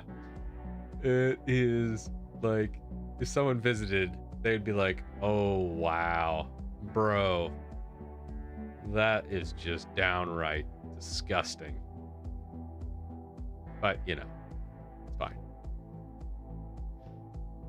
All right, we're going to go towards the center here. And center. Trying to get this kind of matched up a bit.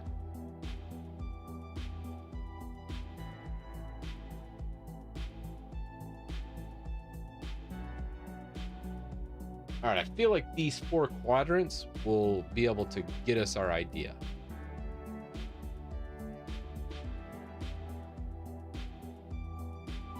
Yeah, well, it is 144 refresh rate, so I didn't skimp out. It's not like 32-inch 1080p 60. That would be rough. It is a 144, although when I put it through all my equipment to duplicate and strip out, like, you know, I want to say DHCP, but that's not it. What is it? HDCP? Now, that stupid copyright thing. I have something that duplicates the displays and strips all that copyright BS out. It's especially bad if I like do my PlayStation or something like that. Windows also has HDCP on a lot of their output signals, which kind of drives me crazy. So I don't like that either. So, okay. I think we pretty much have this. We can lay this over, and thinking, yeah, this will be good.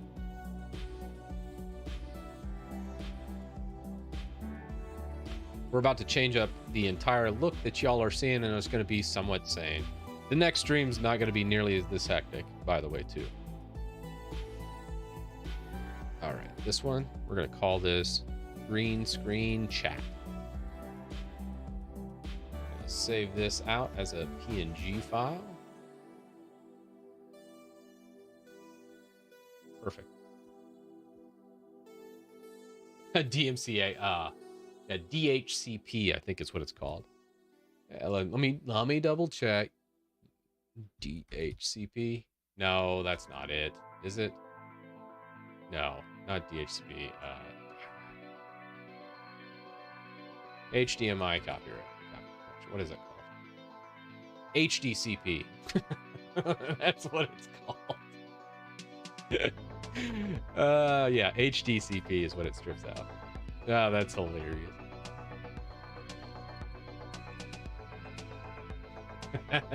Jalopy, you know it will be.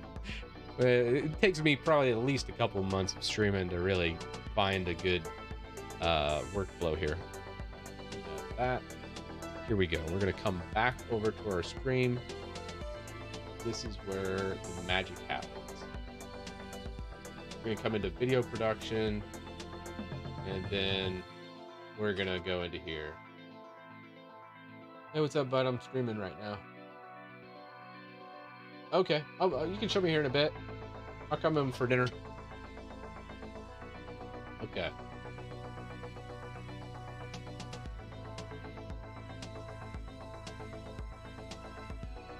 Grab both these and things.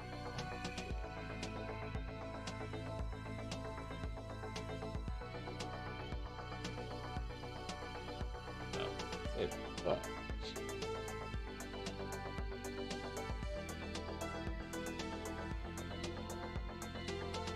Okay. Make that. We're gonna remove this. Yes. Then we make everything beautiful. Oh, stop.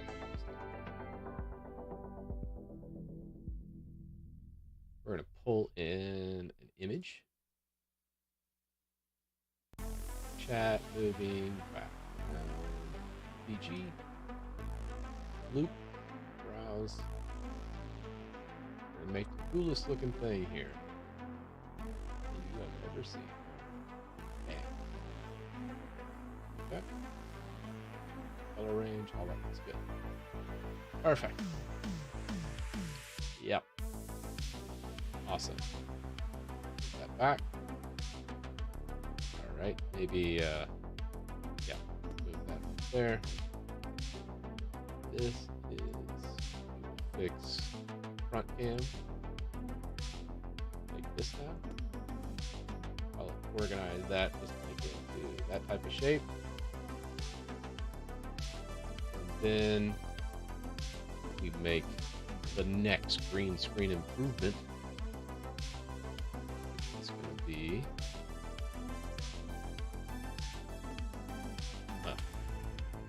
let's just see.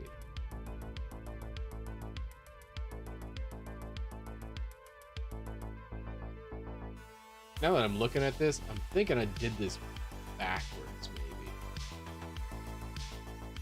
Because the external background. Oh, yeah, that should have been green around it, and then everything else is transparent. Oh, yeah. Okay. Coming back into our desktop here. Let's blow this up so you guys can see it a little bit better. We're going to take Twitch chat down. We're going to start moving things around to get kind of an organizing feel to this.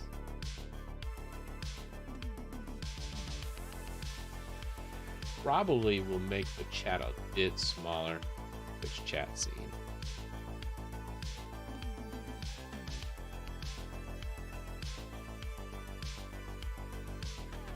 So it's a 1080p, so probably 500 for the height. And then the width will be probably a good full 800. 800 by 500 is what we're going to be looking at.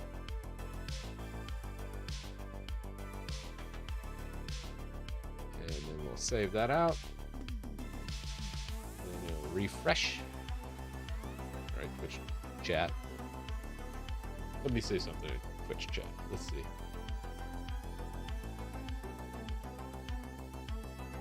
Okay. That didn't.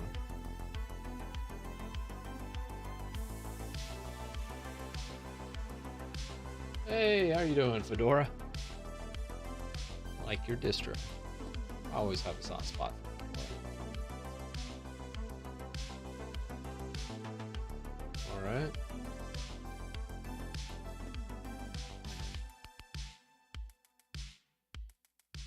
Doing good. Doing really good.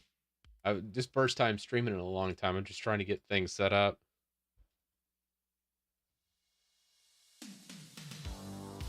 All right, there we go. Basically, I'm pulling Twitch and YouTube into one, and then making their own deal. There we go.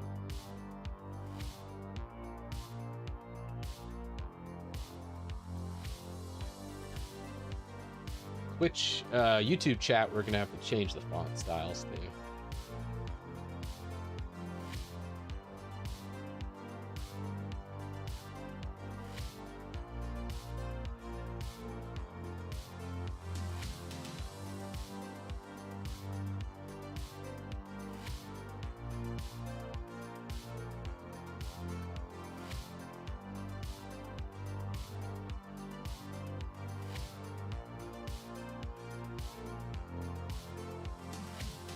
Okay.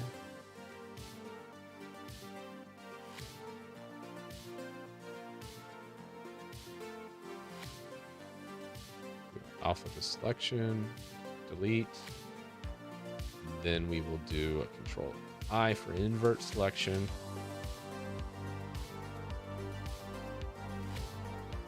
Fill that. Scale this layer to image size. Fill that. Okay. That should bring us some transparency and bring that in.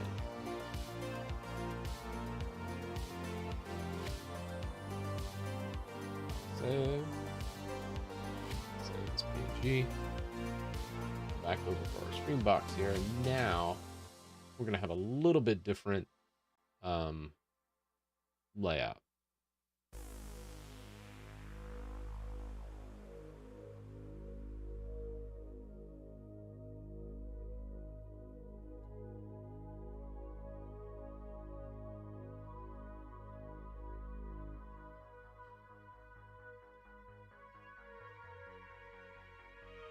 Right, so most of the stuff in the center of the screen, all this background you're about to see should disappear.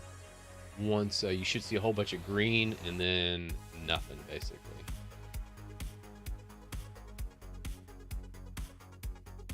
Hello, let's see.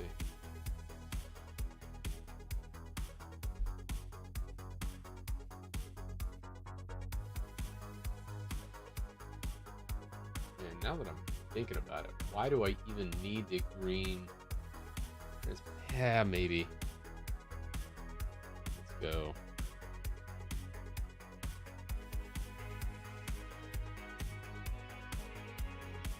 Here we go.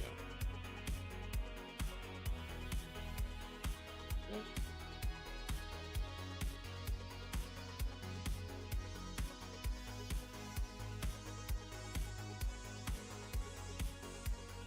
Now, that's not exactly what I was going for, but gives me some ideas about what I was thinking.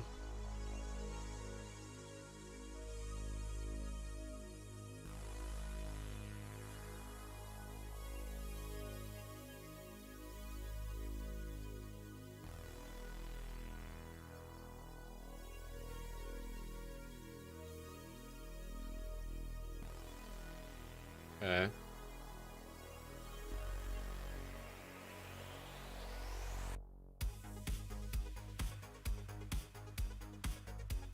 The thing about all this is, even with the moving chat, I'm kind of like trying to think of a way to really utilize that.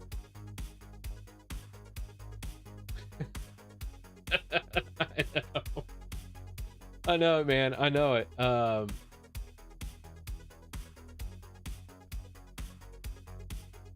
Because I'm not thinking about why doing like the transparency effect through the WebM file is kind of, man, that'd be kind of cool, but not sure how to pull that off just right.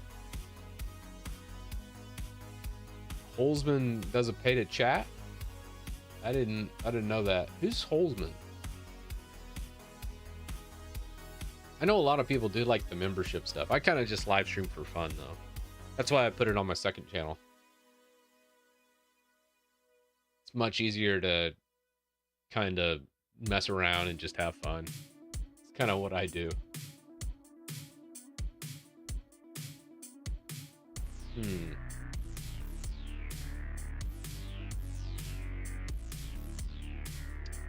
think we could switch a couple things around as I'm looking at it. First thing I'm going to do is change our font. We need like a mono font, something. This is ugly. Maybe like a Roboto, even a Fira mono would probably be good.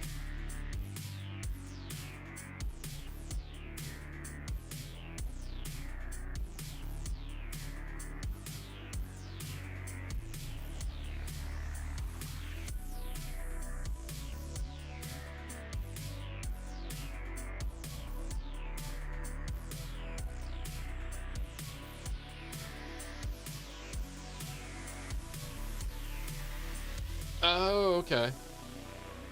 I know, like, some of the really, really big streamers it makes sense for, like, Dr. Disrespect, I think is one. Probably the biggest streamer on YouTube. And he's a members only, but that makes sense because his even his members only, his chat just spams. But yeah, I don't have that many people watching me, so it doesn't make any sense. And I'm not trying to stream for money either, so there's two big differences there.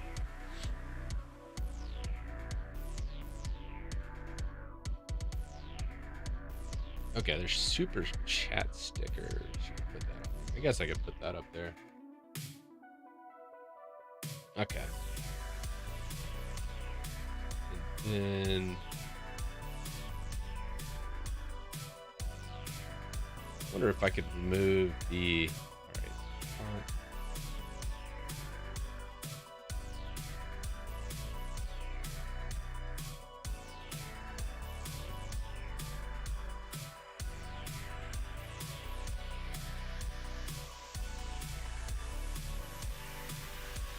Close to what we got.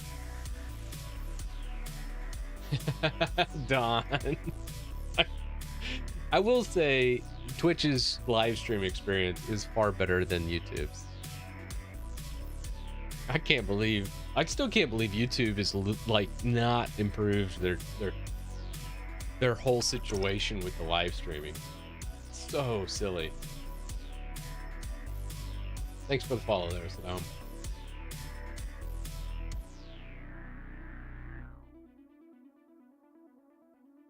Yeah, the cool thing, Don, if you don't want to sign into Twitch, you can actually pull up an IRC of Twitch. You can just stay in terminal and then pull it up, and then you get all of the chat functions of Twitch inside of it. You can join channels, just like old IRC, man. It's pretty slick. I forget what I was using. I think I was using WeChat. I might be saying that. I might be thinking of something else. Oh, yeah. Not the actual video. Although I could embed the video on, like, my website. IRC was a little bit weird. I used MIRC a little bit, which was pretty cool back in the day, is you could, like, share music. It was, like, the very first, before even Napster and everything. You could get on MIRC, and then you could set ratios and run your own music services. And then basically you'd say, here's my library, and then you'd go to other people, and then they'd have their own library, and you would upload your music to theirs, and then they'd give you credits, and then you can download their music. It was kind of a cool little system. I'm sure it's just awful to try and deal with these days, but it's still fun.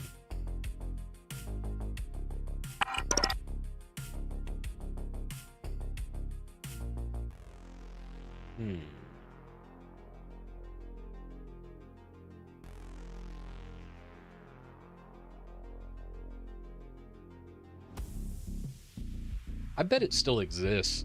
I just haven't, like, looked at it. 800 by 500.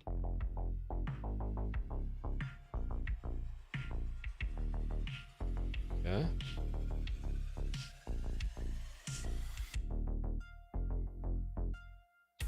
These 800 by 500.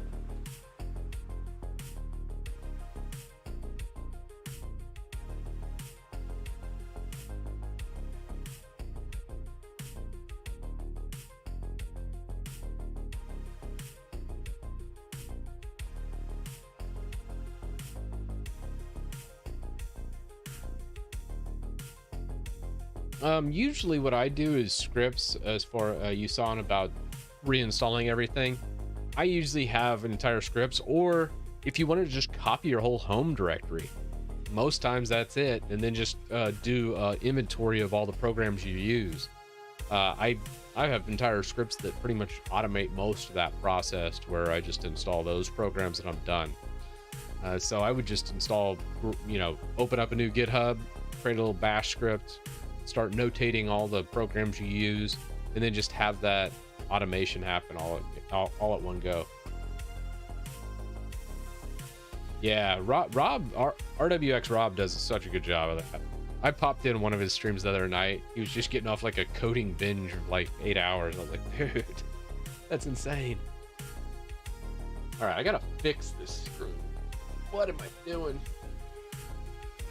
What is the best option for this?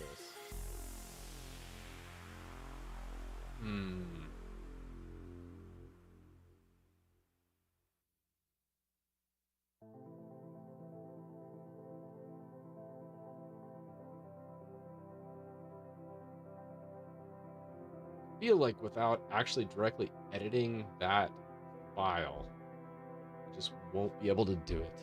So let's pull that file up. Let's see if I can't get a cleaner file of it. And then I can do transparency. Oh, I could just pull the transparency right in. All right, I got an idea.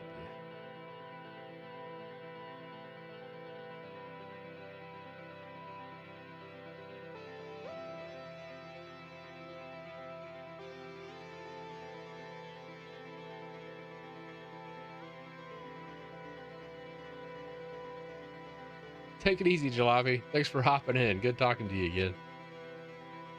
Yeah, I need to get back on Discord. I've been out of pocket for like a month. I know my Discord messages are like probably nuts.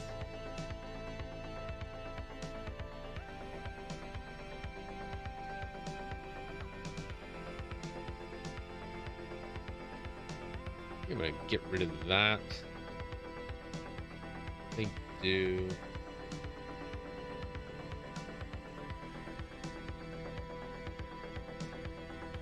Much as I think the animated background's cool, I think we're gonna drop that, move to something a little bit better.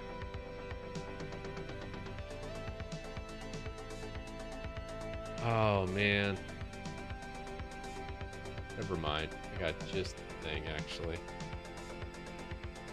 Oh, I found something even better. I forgot I even had this.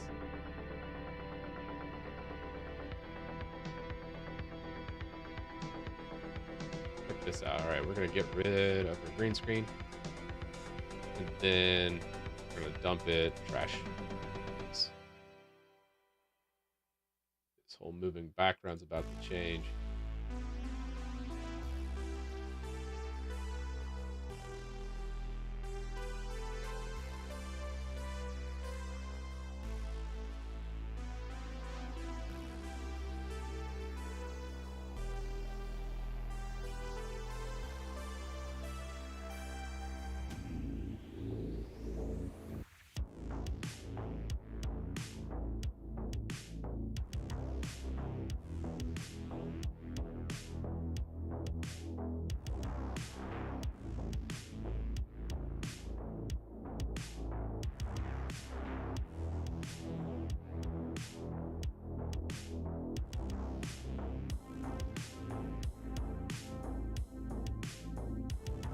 Hey, Stan and Kurt, how you doing? All right, here we go. Let's get this going. It's having a bit of brain fog today. Like,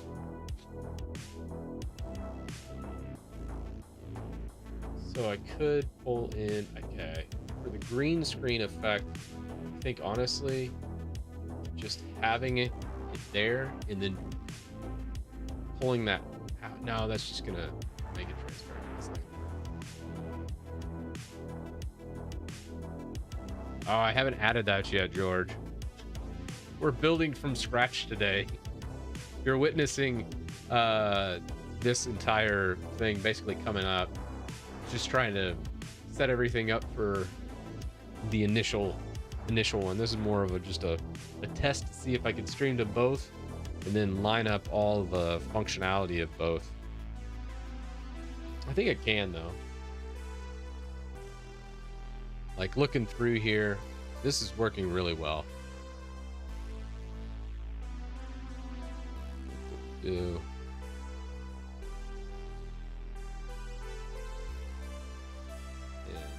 instead of doing a green screen, I think I'm gonna just do like a faded black.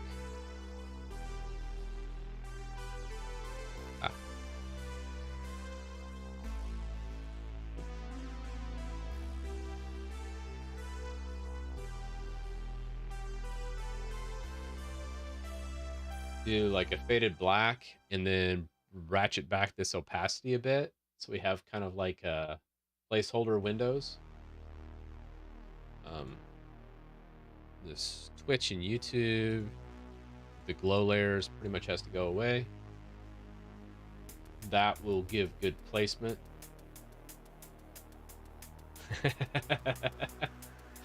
Oh yeah, that's what I'm thinking. I'm like, man, I need to make this perfect.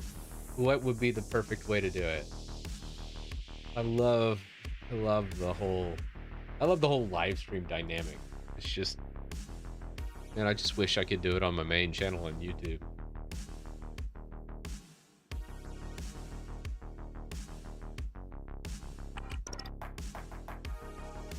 I think some people can. It just doesn't work for everything I've tried. All right, here we go. Be prepared for awesomeness. All right, this is gonna add 4 square box. And then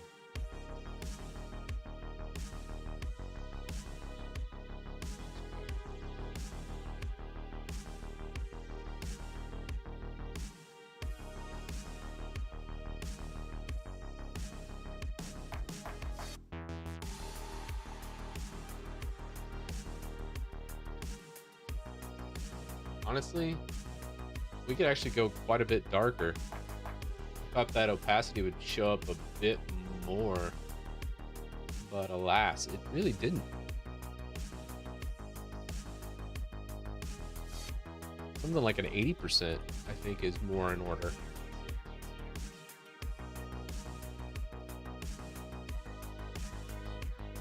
Oh, that looks good. What do y'all think? All right, so now we could reshuffle.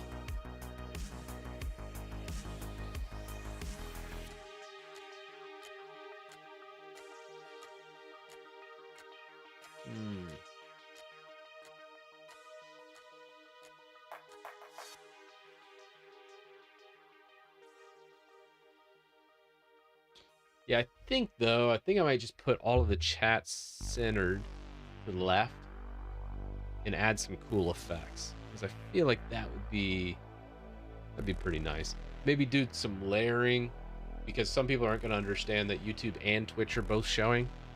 So maybe looking at this, let's switch these around.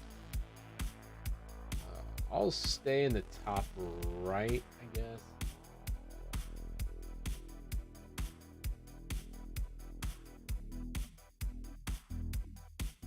Maybe do a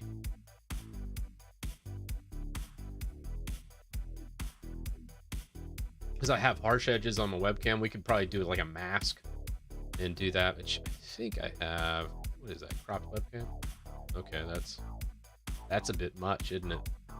Green screen webcam. Oh, that's green screen. Okay, what about, oh, that's right, I do have the green screen behind me. Do that. Shoulder, nope. Seeing what all I have in here. Okay.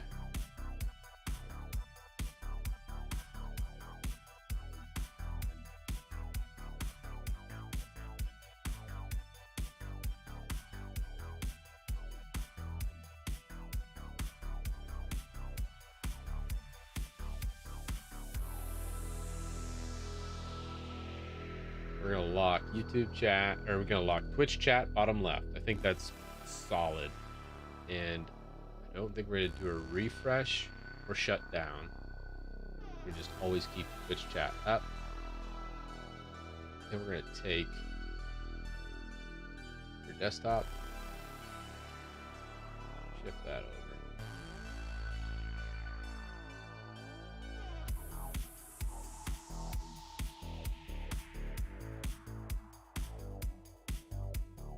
Take YouTube chat, put that here. I think edge that down a hair and over. Ah, beautiful.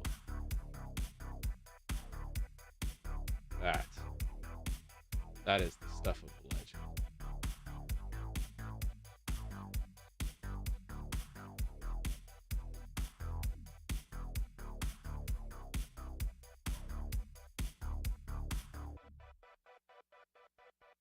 Okay. That's pretty good. I think a little more on our font size, and we should have it.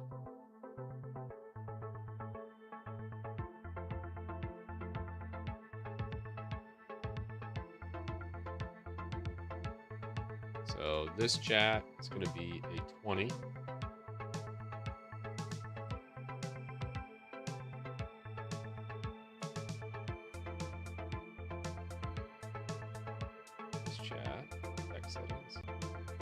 Roboto Mono.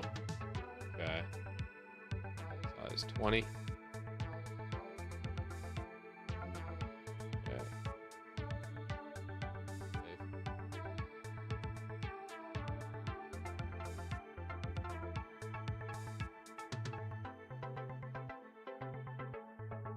Roboto Mono. I really like the Roboto Mono 20s. I think I'll change all the CSS to match that as well.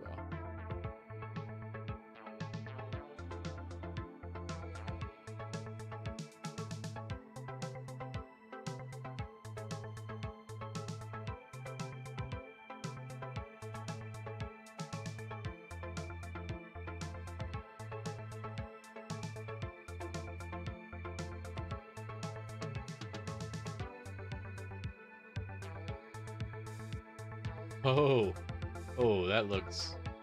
That's not Roboto. I don't know what that font is.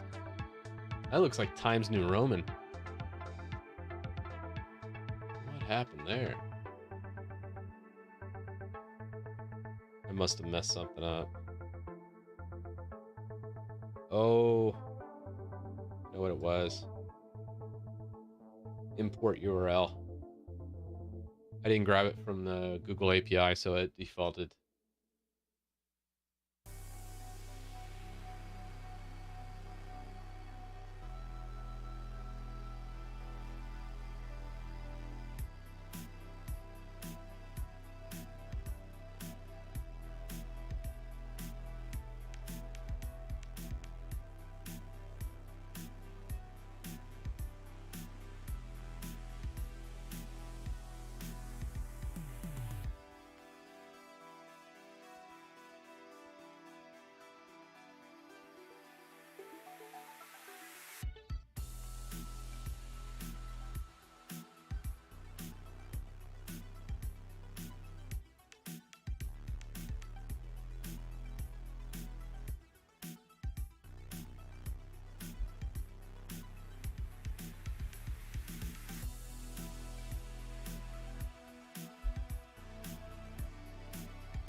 I'm just changing some of the CSS on the back end in the import, and that should pull it up.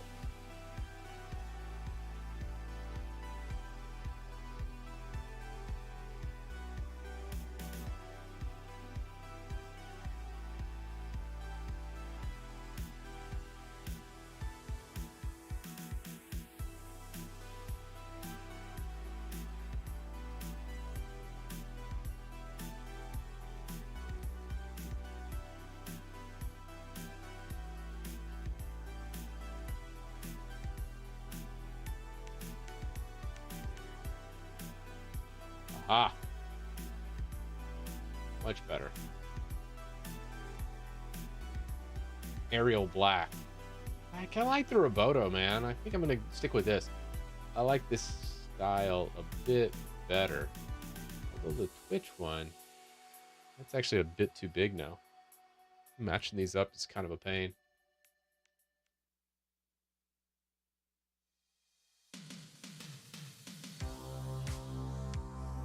All right.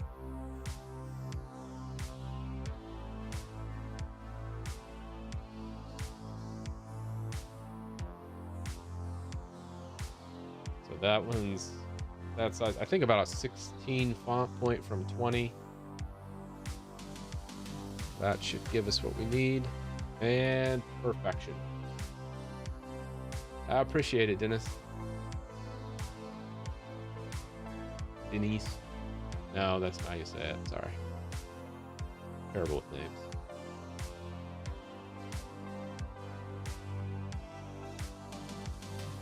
Yeah, it's pretty close. Okay. So now we have that set up. We have this screen. We have our chat.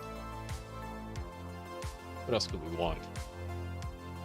Probably a crop on the actual my webcam. Kind of ugly. Webcam mask. I think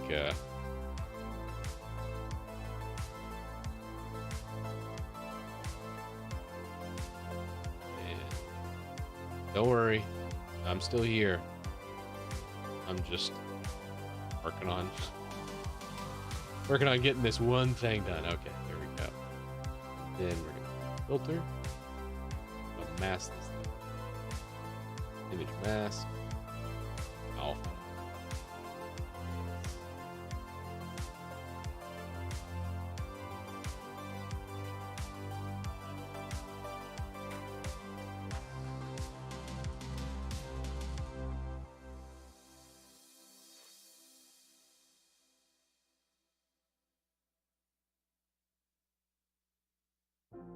And I don't see feathering on the ends. It doesn't look feathered to me.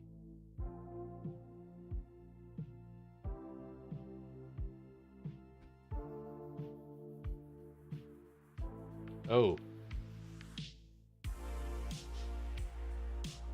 We're under the sea now. All right, well, let's try this one. Okay, that's maybe the color channel.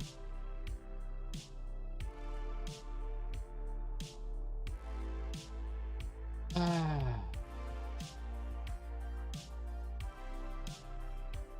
of odd.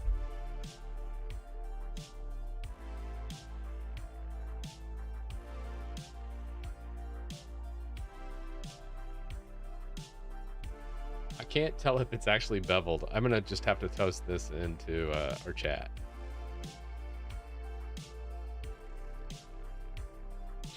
Yeah, I'm still working on it.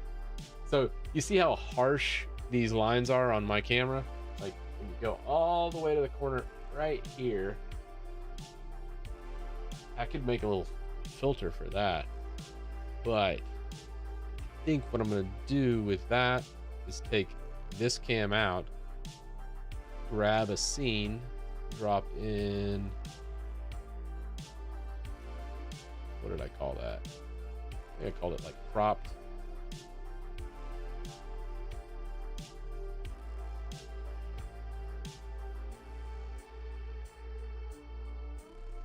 Yeah.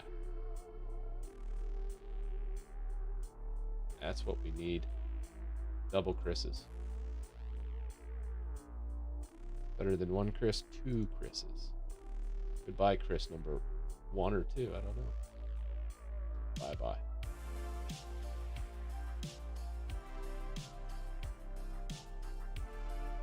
Better. Seems a little big.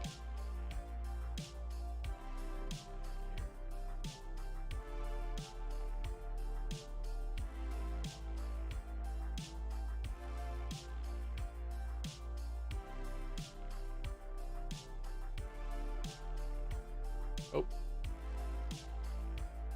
Square box. We'll lock that in place.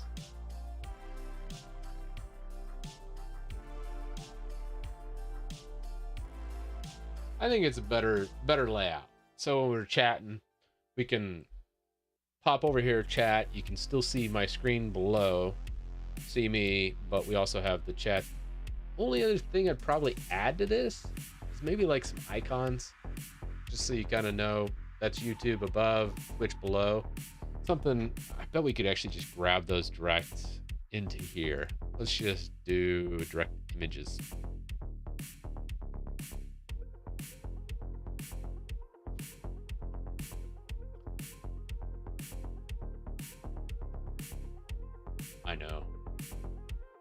Thanks for hanging into it. For anybody that's hung around for all this. Yeah.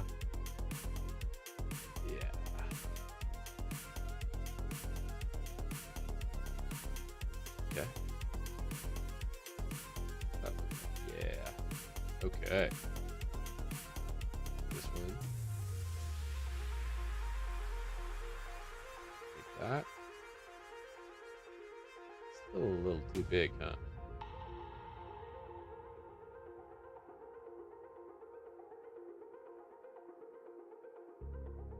Do a little overlap. Something like right there. Bam. Lock it in. And then let's grab Twitch icon.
Like something like that.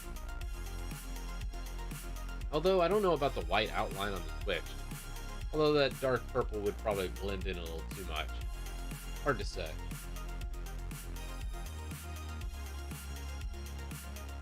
Yeah, I'm just nitpicking. All right, that's infinitely better. Yeah, for the YouTube one, I agree. I feel like the YouTube one should be the right corner. Like shrink it down a bit more.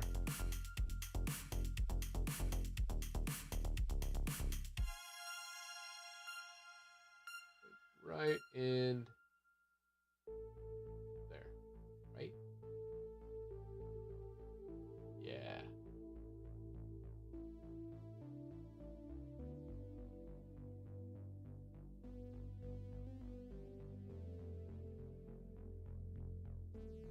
Yeah, they're too large. Agreed. It's like, come on. It just needs to be enough to let people know.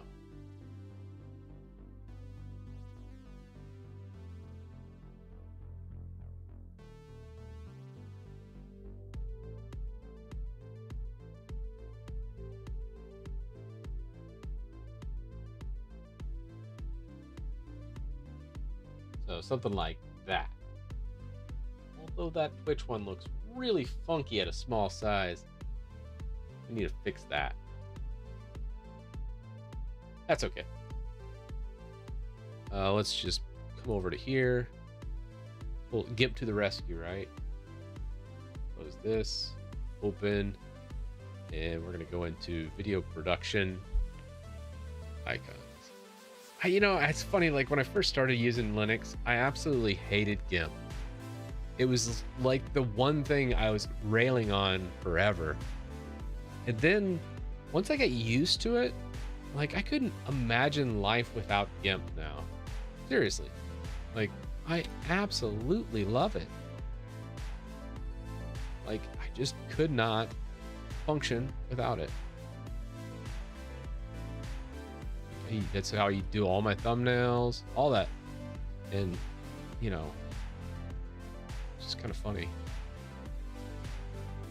Get it all.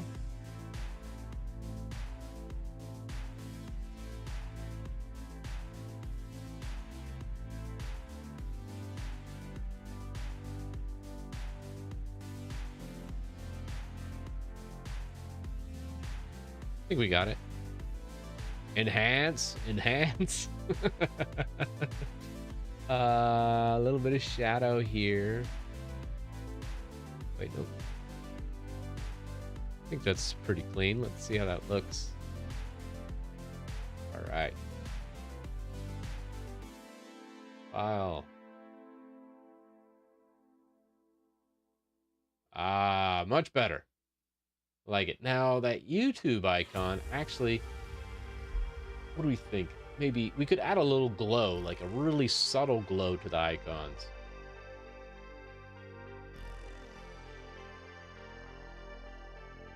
Well, earlier, as far as that, John Dog. Earlier, John, we were working on PowerShell, kind of making it look prettier PowerShell. It's going to be an upcoming video, right after Beautiful Bash. I'm just like completely don't care anymore. I'm just going to start naming videos like that. And then obviously revisiting Neovim, because my last Vim video, which I think Don, I saw your comment, I laughed. I was like, yes, you're right, Don. I did actually start using Vim earlier, but I started using Neovim. I don't know, Don, did you ever switch to Neovim?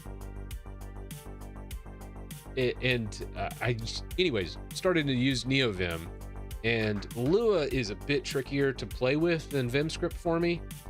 And once I started really getting into it, it's really amazing. So I do christitus.com, where I put all my scripts and guides and everything. I try and do all of, basically when I make a video, I'm just making a web page first and then doing the video second. And I've gotten to the point where I've scripted everything through either a Lua script or a Bash script to basically do all the things, and I don't have to worry about it. It's freaking awesome. Like, of all the things I'm doing,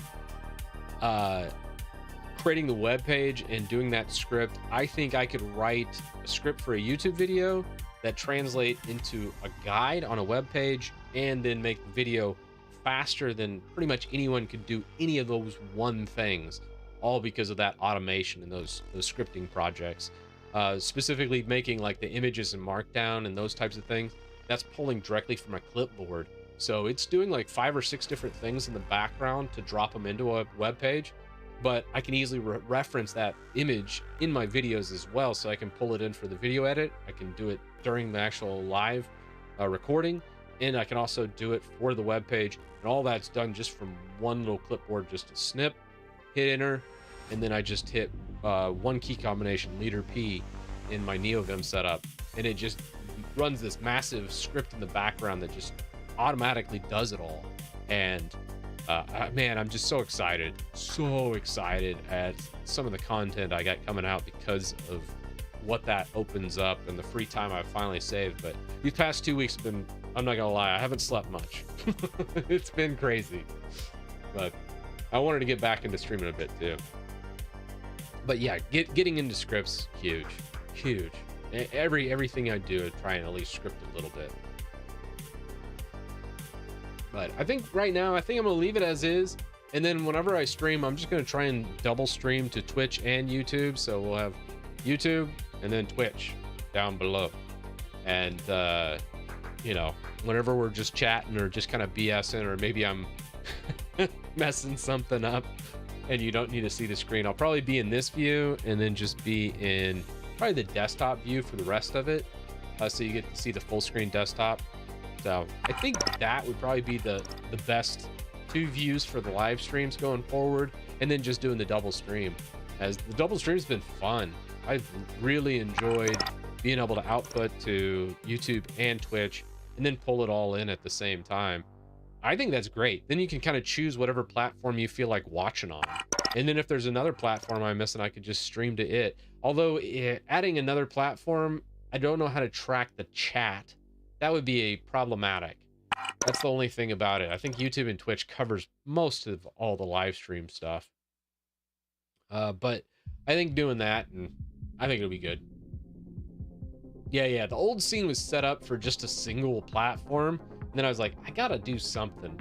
And a lot of times I think it's just gonna be this, where we're gonna just be sitting here chatting, or I might be workshopping an idea And I might bounce some ideas off some folks, and then if you need to see like particular things, we can go full screen.